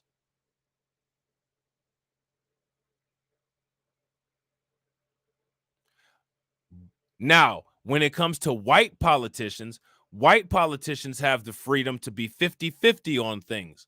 A black person can be 99-1. You can be 99% conservative, 1% supportive reparations. White people label you a liberal. What that means is that your votes are expendable to white parties and they don't care. That's what that means. That was the purpose of that video that I made where I was talking about that reaction video that the Hodge twins did to Phil Scott.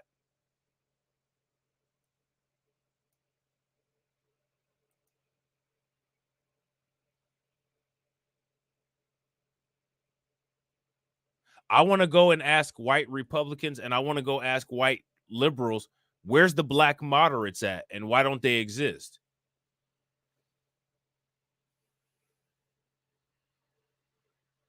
The reason why there's no black moderates is because black people are conservatives that are stranded on a Democrat island. That's why.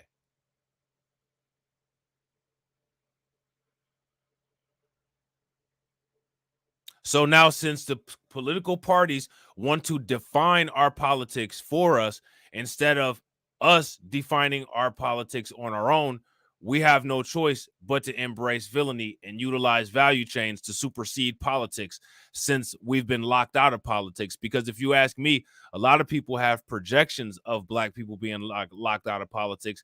But if you ask me, if we're not able to be mobile within the political parties, we've effectively already been locked out of politics. And since white people have locked us out of being moderates, we're locked out of being out of politics. Would you guys agree? If you can't take advantage of all the political parties and all the things those political parties or political places on the spectrum have to offer, then you're effectively locked out of politics. Show me who a black moderate is. Who's a black moderate?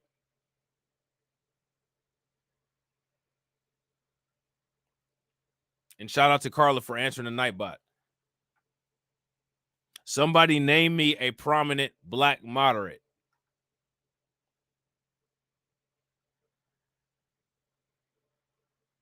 You can be somebody you can be a black Christian. You can be conservative on immigration policy. You can be conservative on business policy. You can be conservative on fiscal policy. You can be conservative on all these. Black people are the only group of people that are not allowed moderate freedom.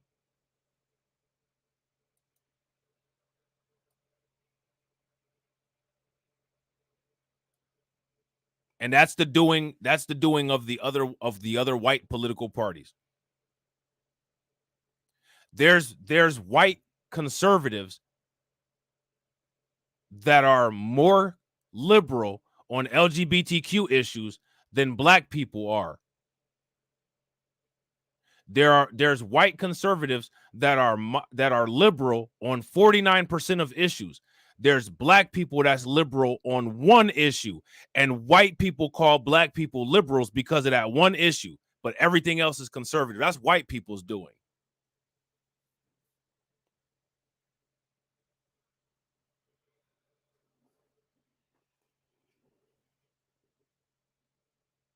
Name me a black moderate.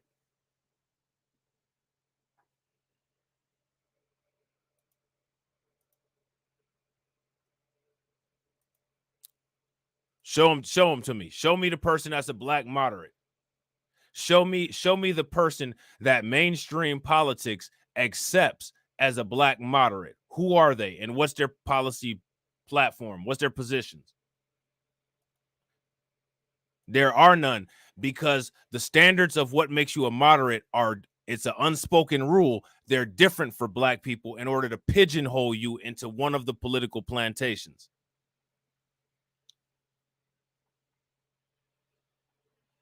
Now, Joe Manchin and Tulsi Gabbard can do whatever they want to, but you can't. You can be 99% conservative and 1% liberal.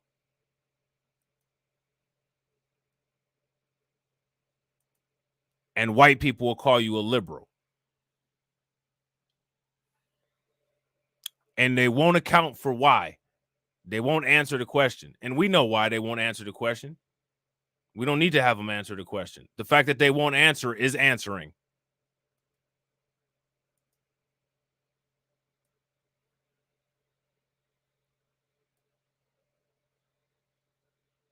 But if you ask me, again, all inconsistencies need to be blown up. And that's something that needs to be blown up, and it needs to be repeated until it's addressed. And if it's not addressed, it needs to just continue to be repeated.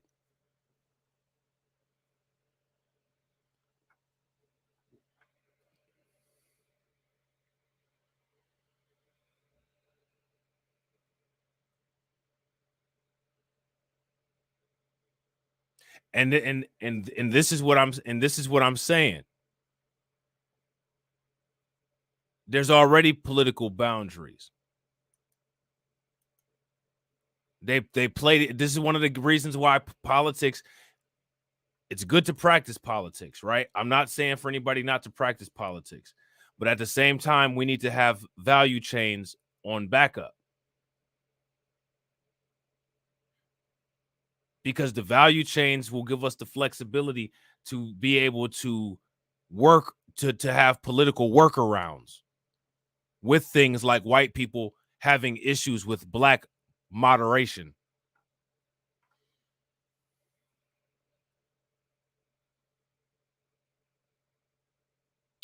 Do you guys remember the video that I did where I reacted to the Hodge twins' reaction to Philip Scott?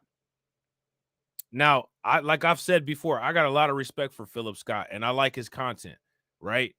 So I'm not going in on him. I'm not talking about him negatively, right?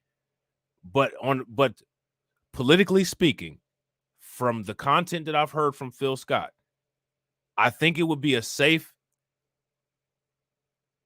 assumption to say that Philip Scott, for effective purposes, is politically conservative. Now, I'm not calling him a coon, and I'm not calling him a coon-servative.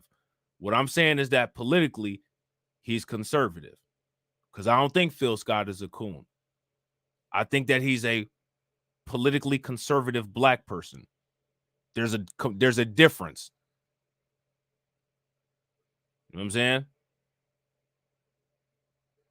But the Hodge twins still found a reason to drag him because of his stance on racism, his stance on white supremacy, his stance on reparations. Those are the only things that Phil Scott's. I mean, I guess I don't understand why not wanting to deal with racism is somehow liberal, but because of the political spectralization, those are the only things that he's liberal on. He's conservative with border policy, conservative with LGBTQ. As far as I know, I think he's married. I mean, like Phil Scott fits the definition of everything that a conservative would be. He's definitely not a Democrat. At the very least, he'd be moderate, but he's not 50-50. I think that he's more conservative ideologically. But because you can't be black and be a moderate, they'll hone in on the few issues that you have that you might not agree with conservatives on and attempt to shout you down as a liberal, because that's what they do. And that's how you know that when white people start talking about liberal, it's always a dog whistle for black people. If you're not on the coon train, if you're not buck dancing, you're a liberal, according to them. You guys remember that time when Laura Ingraham had the black conservative on there, and the black conservative guy was talking about building black businesses, and Laura Ingraham was like, well, the businesses should be for everybody. And they got into an argument and she cut him off air early. That was a black conservative. Why should our businesses be for everybody, but Make America Great Again is based on white people and white ingenuity, and white people got the good genetics, according to Donald Trump? If you actually believe in that conservative shit, then you should be consistent with it. Don't sit there and say you need to have a traditional family, you know what I'm saying? And, you know, you got your Confederate flag and you're worried about the white birth rate, so you marry a white woman, you know what I'm saying? And then when somebody's talking about a black family, try to act like the black people are being racist. Nah, that's conservative. The fuck? Be consistent with the shit.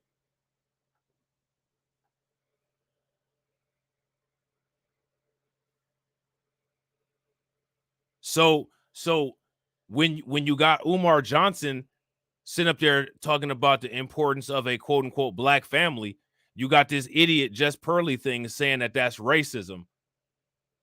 But then when you got all these white people and these Mormons talking about the white purity and conservation of whiteness, That's just American nationalism, as Tommy Tuberville says. Nah, that's nah. That you can't call what black people are doing, quote unquote, anti-white, but what you're doing is patriotic. No, these are conservatives. You're conservatives. The fuck? But this is what I'm talking about. This is how they use all of that political language to try to organize politics in order to disorganize politics for you. And that's why we got to detach from all of their terminology, all of their language, all of their ways of doing things, and come up with our own processes and our own language and terminology to make things clear and understandable for us. A lot of times people getting dog whistled at and they don't even know they're getting dog whistled at.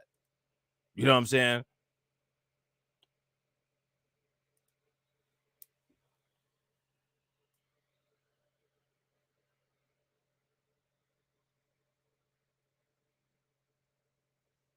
These people play games. And the reason why they play games is to try to keep an advantage.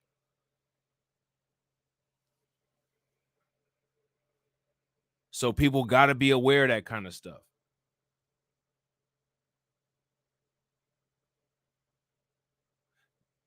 All those reasons right there that I just gave, that's why there's nobody that can show who a black moderate is. There's no who's a black moderate politician, a black moderate political commentator. Where is one? Who are they? Which is crazy because you think that that'd be something that people talk about, but nobody talks about that. You listen to white people, all black people that aren't coons and buck dancers are liberals. Really? Everybody's liberal? Everybody?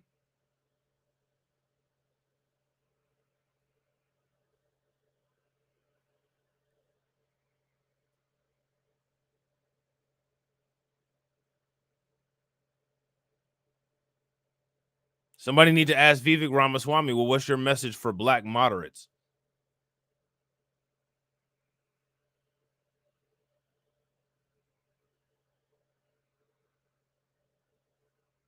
Somebody should ask all these politicians.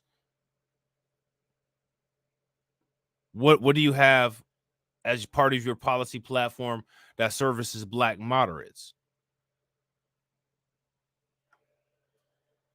What do you think their answer would be, y'all? What would they say?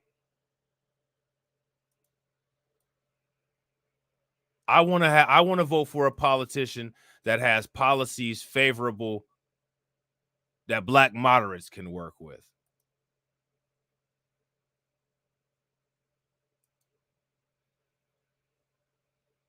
What do you think? What would anybody say to that?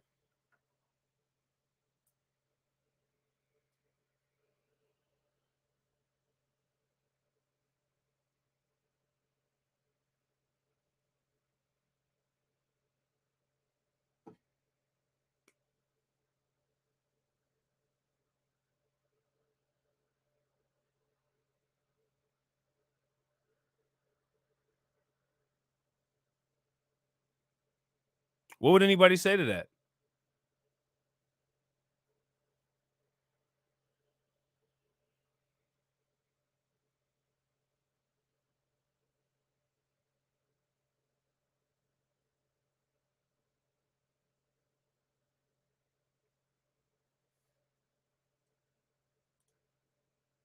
And they neutralized, at least temporarily, a terrorist threat. And they only killed 12 militants, which is AKA terrorists, and no civilians. So thank you for saying that, Bobby.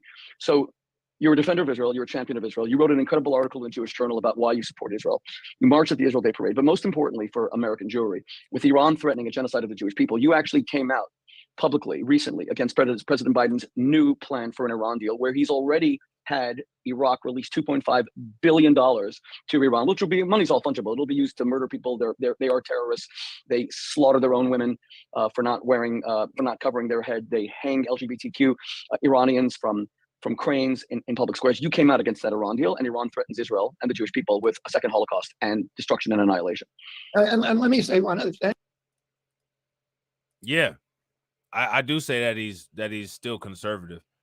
because it's the majority of what you do. You know what I'm saying? So if Phil Scott is anti-racist, if Phil Scott is pro-reparations, and he's married to a white woman, that's only 4 things that somebody could look at him as quote unquote liberal on. So if he's conservative immigration policy, conservative fiscal policy, conservative tax policy, you know what I'm saying? Like, we got this dick police thing, right? And like, that only comes into certain aspects of politics, but it's not 100%. Politics goes way beyond relationships and shit like that. You know what I mean? So there's a lot of people aside from Phil Scott who are quote unquote conservative that are with different races of people. You know what I'm saying? Then you got to look at what else they're doing as far as their quote unquote conservatism. And honestly, my personal belief, as far as that whole white person conserving the white birth rate shit, that's some white people shit. That's some white nationalism shit. You know what I'm saying? Now, as far as quote unquote pro-black, you know, everybody got their definitions of pro-black. But I didn't say pro-black. I'm saying politically conservative.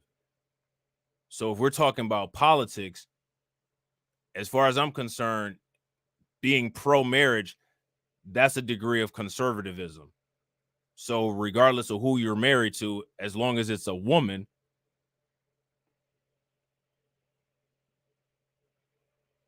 that's pro-marriage. Now, what you might be talking about, Tarek, is on the spectrum of, you know what I'm saying, like that, like if you're consider, you know, we're gonna do the whole, well, are you pro-black thing?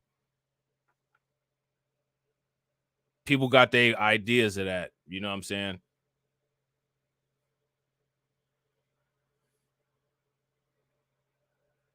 Me personally, I'm looking at what people look at as far as policy only.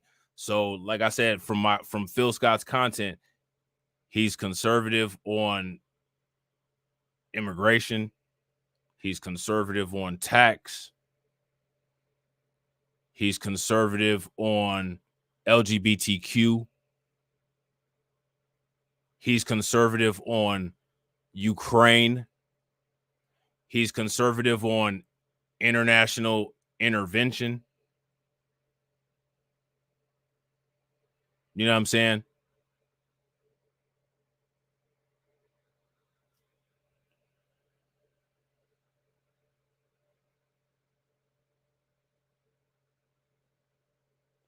So that's how I get my measuring stick. But a lot of people got a different measuring stick. You know what I'm saying? But that's just how I see it. I'm looking at policy only. And when I say conservative, I'm looking at political.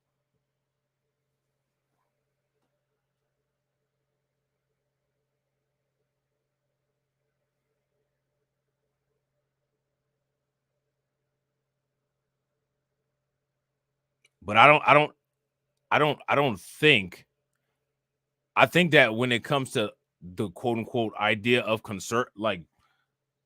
conservatism versus quote unquote pro-black, I think that most conservatives are just quote unquote pro quote unquote traditional marriage, which will be quote unquote man and woman.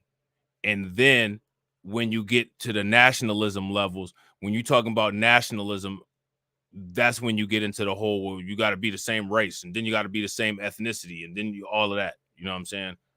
But again, that's forms of quote unquote nationalism.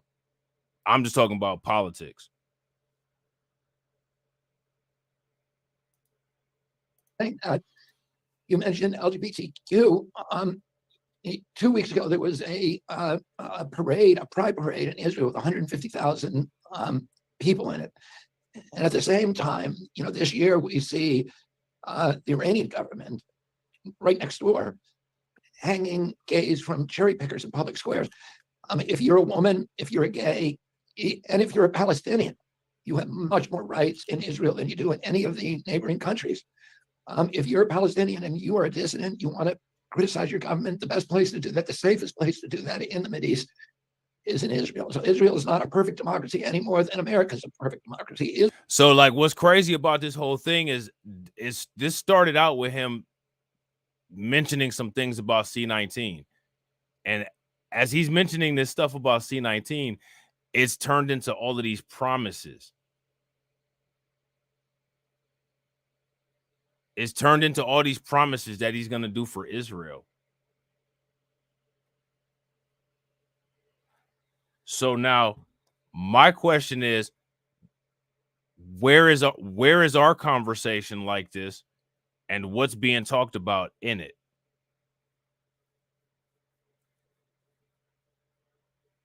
All the anti-black remarks that have been made, like think about this, right? Tommy Tuberville said that black people are the criminals of the United States, right? He said that. He made that comment. Black hate crimes have the highest rate of increase and the highest occurrence in the United States. Tommy Tuberville didn't sit down with anybody and talk about how any of his comments could contribute to those high numbers.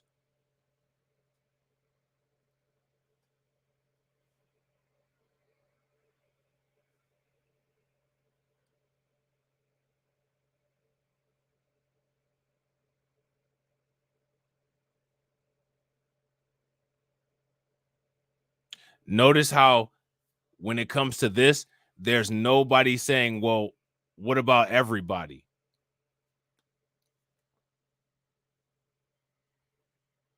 So my question is, shout out to my man Lloyd Sky 9. What's good with it, bro? My question is, what are people willing to do to get to that position to where we don't have to ask these questions anymore?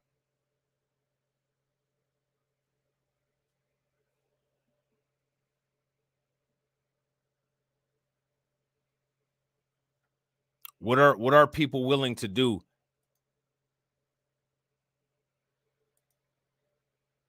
to get to those questions, to get to the point where we don't have to ask those kind of questions anymore? What will it take?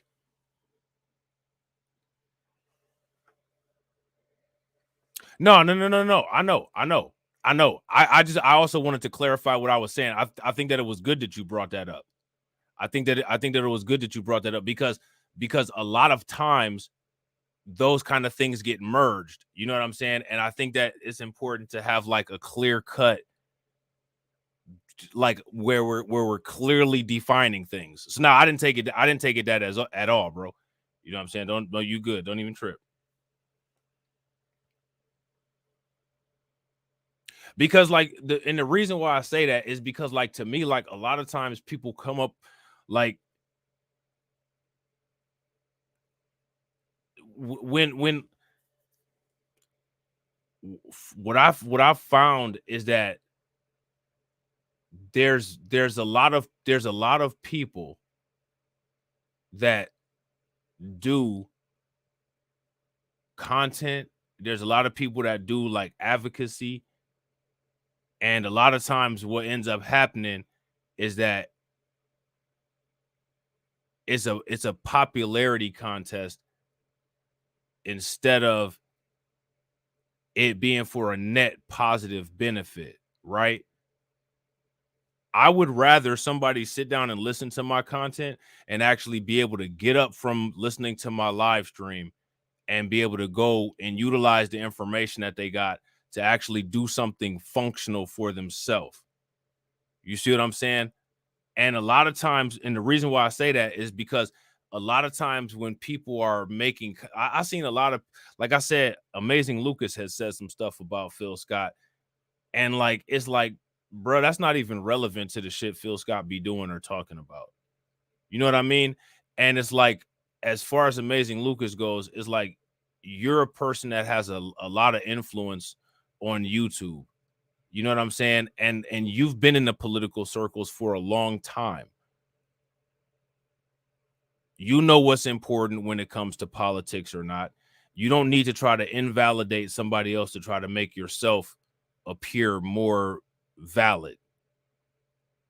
You know what I'm saying? Like, you got a good message and you got a good delivery and you got talent and you have a good, solid subscriber base. Phil's not coming after you. You know what I'm saying? Phil's not a threat to you. Like, you really don't even need to be like, I mean, I don't understand like the lane crossing and shit. You know what I'm saying? But like a lot of times somebody will say something like that to try to discredit somebody else. It's the same shit. Like, to me, like it's the same kind of thing that like they was doing with Robert F. Kennedy. Like, oh, well, his great uncle said this about this back in World War II. And it's like, all right, like I get that. But like, what is this person doing as an individual? And does it fit the definition of what we're talking about? And a lot of times that shit, the definitions will cross and then people will carry it over. And like a lot of stuff is not written in stone. You know what I'm saying? And I try to make it where, you know, I don't try to make qualifications on people. I try to judge people based on their personal merit. You know what I'm saying?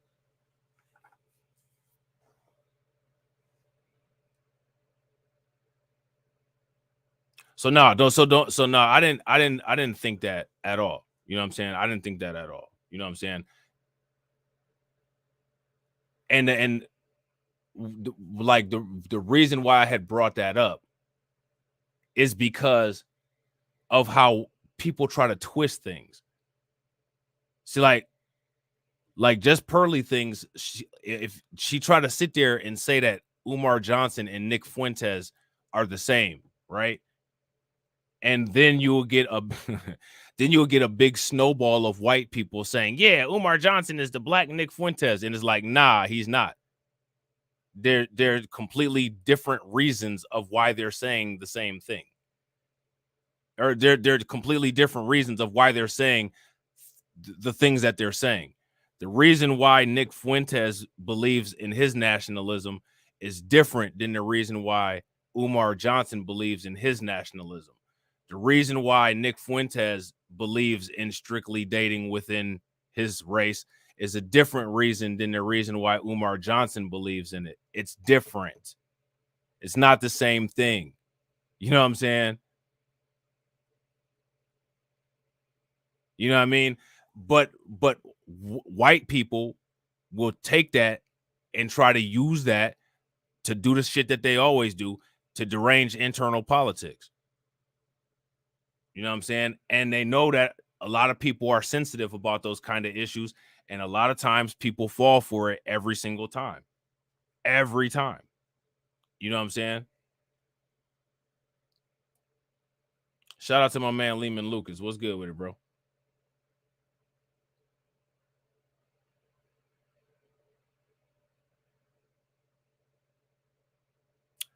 See, my thing is, Lloyd Sky 9, I feel all that. But me personally, I truly believe that world domination is the only solution.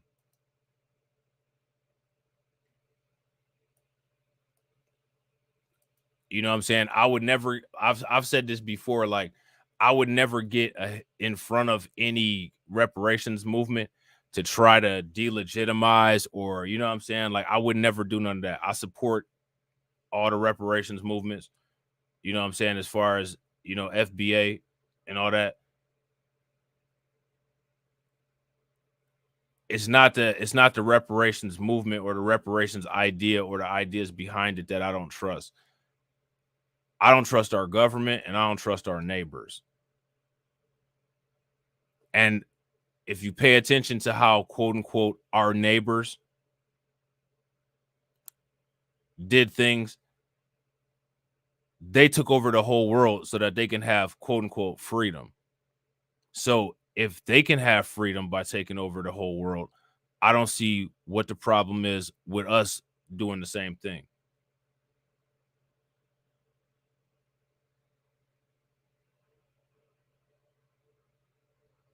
Because you get total freedom by total control. See, like, it's a slap in the face. Every time these people talk about their freedom, you can only have freedom if you entirely control your environment. Right? Like, if you have a passport, you have freedom to go all over the place. And the reason why is because you can control where you're able to go. If you don't have control over where you're able to go and you're restricted to one location, then you're a prisoner. If we've got control over all of the assets and all of the resources in the world, then we have freedom to do whatever we want to. So anytime these people are saying, well, we have our freedom, it's a backhanded way of saying we got control over you.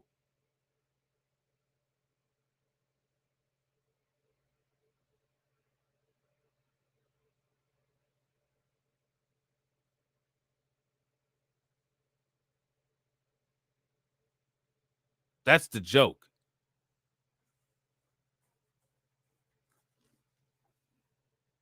So if they got control over you and they got control over all of the assets, how is an asset going to give you freedom or give you any kind of leverage?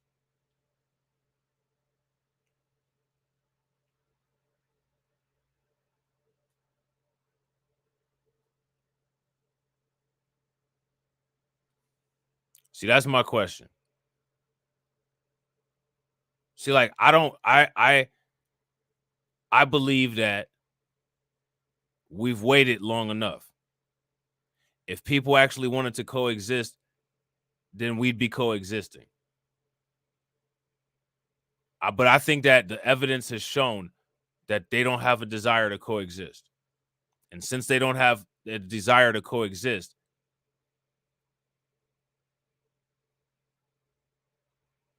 the only way to be able to have freedom is for us to control everything.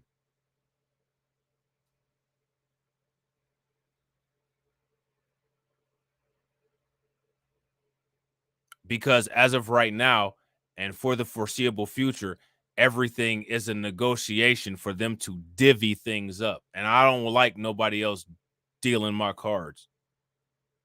And I don't understand how people can be okay with that. I don't want you shuffling my deck, and I don't want you dealing my cards.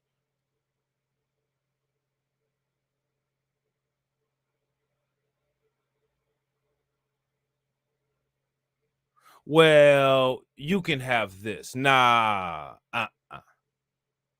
No. I don't, you know what I'm saying? Like, like I said, I support it. I support reparations and all that. I would never get in front of it. I would never sabotage it. I would never down talk it. You know what I'm saying? I know, you know what I'm saying? I know how to move. But at the end of the day, for me and my purposes, I'm looking further out into the future.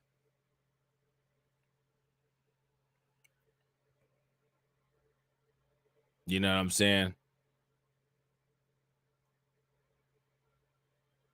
Because here's my question, right? And again, the problem with YouTube is that you got all these weirdos and shit, you know what I'm saying? All these clout chasing motherfuckers and shit like that.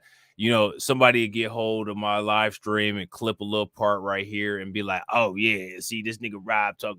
You know what I'm saying? I knew this nigga was off code. You know what I'm saying? He talking down on reparations. I'm not talking down. Anybody that knows my content, heard all my content, ain't nobody talking down on reparations. I'm presenting this as a question. Do reparations come with a value chain? That's my question for everybody that's listening right now.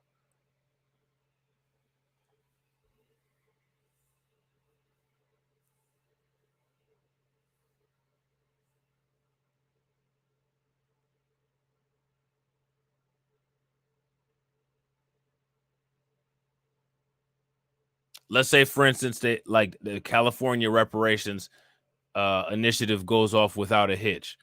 With the designated amount of money, does a value chain come with that?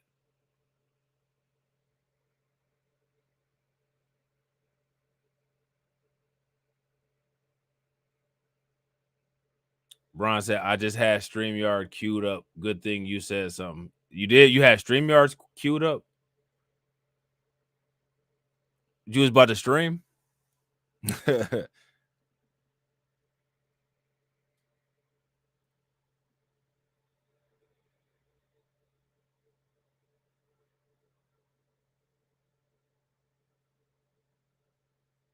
So now here goes my question, right? T-1, right? The very day that reparations gets paid out. What kind of value chain do we build and how do we start establishing it?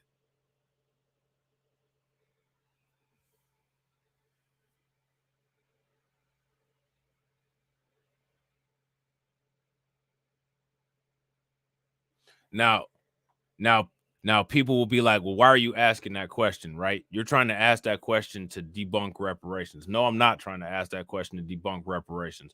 Reparations is a debt that's owed to foundational Black Americans, freemen, and ADOS. Nobody's trying to debunk anything. Fuck that. Cut the check. You know what I'm saying?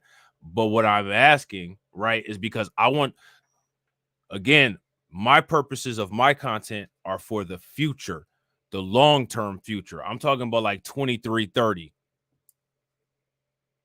not 2024. You know what I'm saying? So my question is, if there's no existing value chain right now,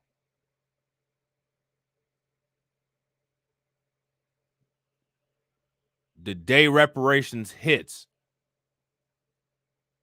how do we develop a value chain without putting gasoline back into the tank of the beast? Now, it is possible, right? Like if we develop value chains right now and we had small value chains, when reparations would hit, we'd be able to utilize the value chains and circulate the money through the existing value chains, right? But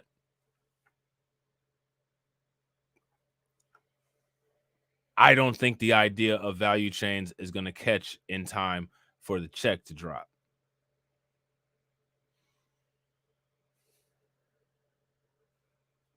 So my question then is, how do we avoid weaponization of price gouging?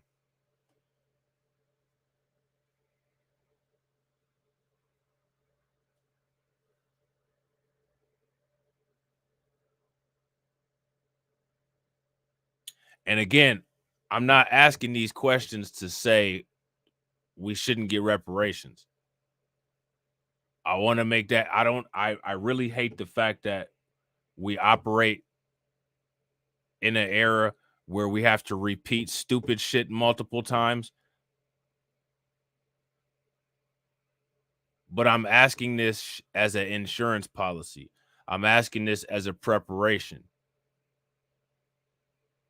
And the reason why I'm asking this as a preparation is because there's evidence of every single time something like this happens, there's always an attack from non-Black groups of people. So the reason why I'm asking this is because people, it would be nice if people were prepared for the attacks that will occur. But you can't get people prepared for the attacks that will occur because people are so sensitive that if you just ask a question like that, everybody's head pops off and steam comes out of everybody's ear and everybody's telling you how off code you are because you're simply questioning something that in the long run is going to keep them and their money safe.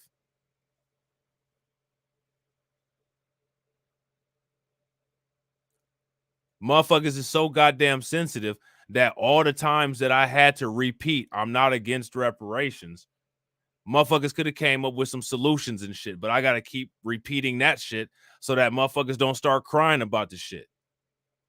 You know what I'm saying? Like it cannot continue to be like that. You know what I'm saying? Like, you got to say, like, I'm not against reparations like 9 million motherfucking times so that somebody don't clip what you're saying and say, I told you this nigga. I like, what the fuck? I didn't say that shit. All my content is about problem solving and preparation and shit. So, of course, I'm going to always look at the worst case scenario. Just because I'm looking at the worst case scenario don't mean I'm against some shit. But you gotta deal with motherfuckers trying to twist your words like that. You know what I'm saying? Shout out to my man RG Titan. What's good with it, bro? And yeah, I agree. We should question everything, bro. Everything.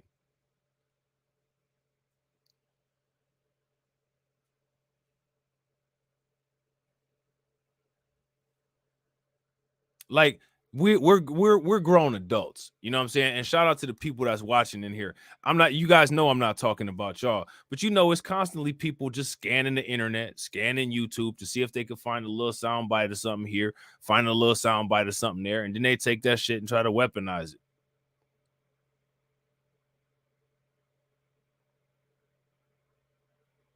I think this nigga rob a op. Motherfucker, you better hope I'm not a op. That's the worst. I'm gonna tell motherfuckers something.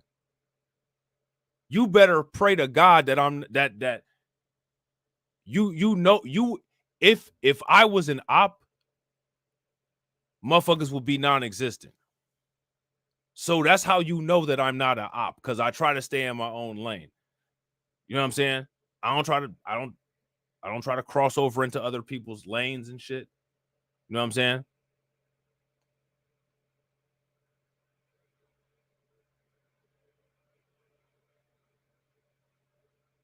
That right there is how you know that I'm not an op. You know what I'm saying? Right. They be like, ooh, you heard what he said? Right. Now, seeing that this live stream is 3 hours and 49 minutes, hell no, they didn't hear everything that I said.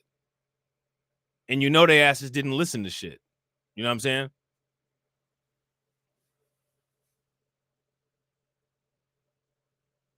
Right. Agent activities. Right.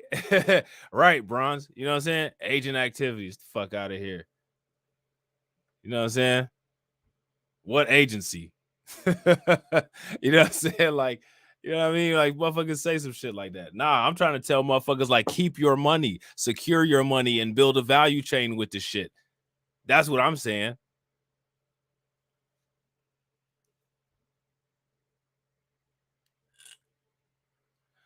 Now, my evidence, right? What happened in Oregon when Oregon set aside that money for COVID-19, which we actually talked about on this channel, for the black business owners? What happened with that shit? What happened when they designated that money? Did the black business owners get it?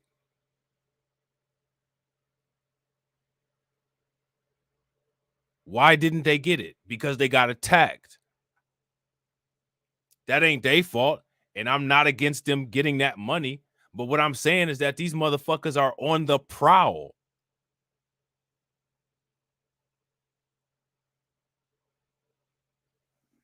I would say we buy some politicians.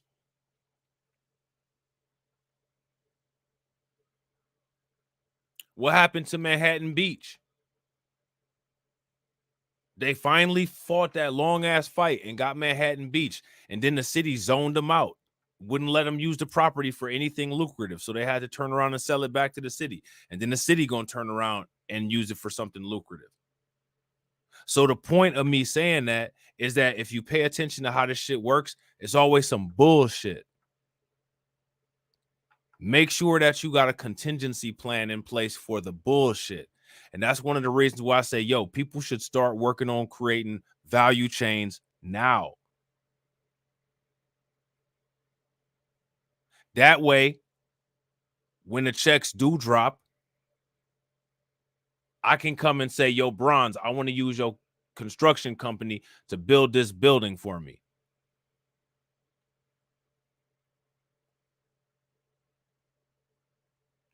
The main thing that everybody should be, if everybody believes that the probability of us getting reparations is the highest that it's ever been, the biggest focus that most people should be placing their money on is that we make each other rich, not making other people more rich. And if we don't have value chains in place, that's going to be initially kind of difficult, more difficult than it has to be.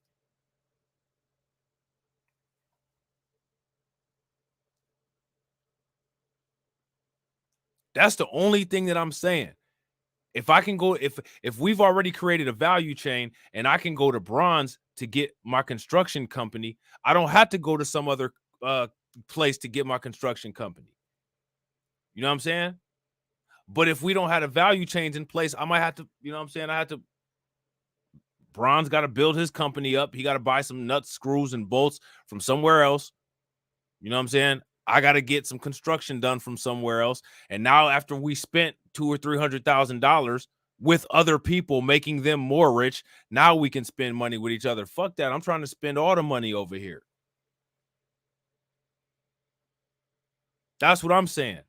The biggest priority should be making sure that we don't make other people rich with our reparations money. If motherfuckers think that the probability of us getting reparations is highest right now, the biggest priority should be to keep it out of other people's pockets and keep it in our own. That should be the biggest priority. And the best way to do that is to make sure that we have viable value chains and representation in every market sector so that we have alternatives of where we can go to get products and shit like that we need. You know what I'm saying? And I agree, Val, we should be preparing strategies. Facts, Tarek. Big facts. Reparations is like a football, but creating a value chain is us being the receiver, running the route, the ball's in the air. We've ran proper route 3 to be there to catch it when it comes. Right, exactly. Having somebody block for you and all that. Right. And that's all that I'm saying. That's all that I'm saying. I'm not saying that I'm against reparations. You know what I'm saying? Nah, y'all know I've never said that. You know what I'm saying? I'm not saying, oh, you know, I ain't saying none of that. I've always said I got my own ideas. I got my own beliefs, but I support all empowerment efforts. You know what I'm saying?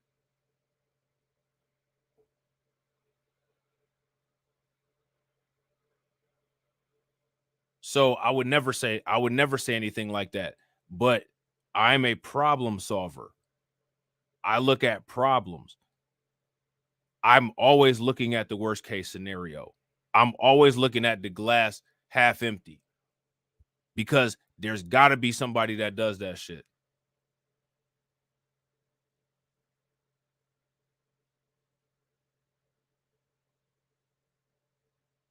You know what I'm saying? And it's sad that we live in a day and a time that you even got to explain some shit like that. Like it's just sad that it's just grimy ass people out there that are constantly looking for a sound bite to try to discredit somebody. I mean, like what you know what I'm saying? Like what benefit will somebody get out of that? You know what I mean? Like you gonna take time out your day to make a sound bite to try to make it seem like I said some shit. You know what I mean? Like, I mean, the whole damn live stream is up.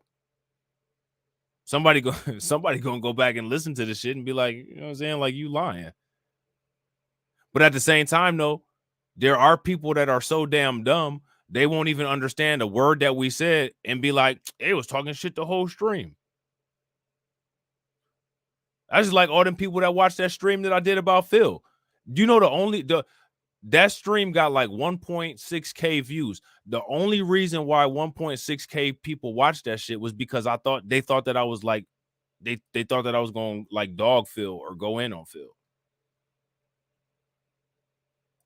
know what I'm saying? Didn't nobody watch that shit except for y'all, you know what I'm saying, my core subscribers.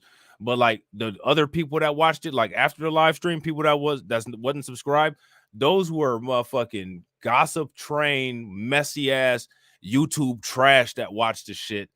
just to think that they was going to see somebody, you know what I'm saying, going in on somebody. That wasn't the purpose of that video. You know what I'm saying?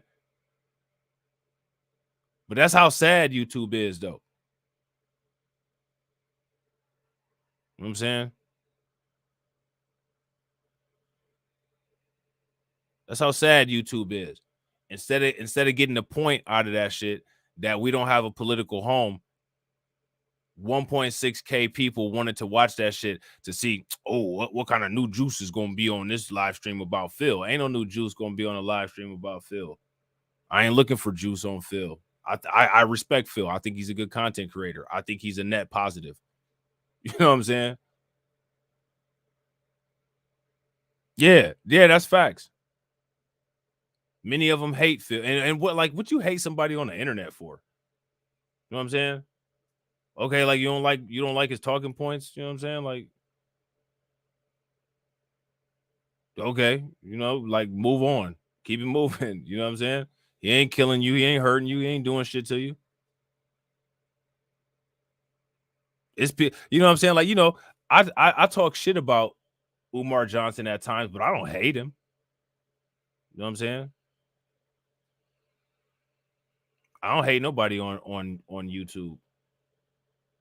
I don't hate any. I don't have the only thing that I hate is I hate our condition right now where we're at in the world, and I hate the fact that people kind of have a clouded vision about the way things should be. That's the only thing I hate. I don't hate nobody though. I might have disagreements with people, but I don't hate nobody. And even my disagreements, I try to be respectful with. You know, sometimes I'll joke around. You know what I'm saying? Like, you know. But like it's always lighthearted with me. It's never like, you know what I'm saying? Like it's never like, yeah, like I mean that shit to the core. Like, nah, you know what I'm saying? Like, nah. You know what I'm saying? It's the enemies that I got are enemies that I got like in real life that don't have nothing to do with YouTube. You know what I'm saying? As far as YouTube go, nah, man. You know what I'm saying? It's crazy though how people get. Yeah, they just want to see a good fight. It's a lot of people like that, Val. They just want to see a good fight. You want to see a good fight? Go watch some UFC. Or, I mean, if you know what I'm saying? All these people that want to watch a good fight, they want to see a good fight, but they ain't going to go up and punch nobody, though. If you want to see a good fight, go ahead and bust somebody upside the head. You know what I'm saying? Like, go find the biggest person that you can find and bust them upside the head since you want to see a good fight and see how that works out for you. You know what I'm saying? But, you know, ain't nobody about to do that. You know, ain't nobody about to do that. You know what I'm saying? So I think we got the point across there. And the point is that RFK is being handled very differently than Kanye West, Kyrie Irving, and Ronald Dalton Jr. I think we proved that. And I think that we figured out why, too. So if you're watching this on the replay, make sure that you leave your whys in the comment section. Make sure you guys smash the like button if you guys haven't. Also, please make sure you guys share the stream to your social media. I hope you guys enjoyed the stream. If you're not getting notifications, make sure you join Discord. You can hit the link in the comment section to join. All right. Watch the video all the way through to the end and hit those buttons that come up at the end of the video. And I will catch you all on the next one. All right. Peace.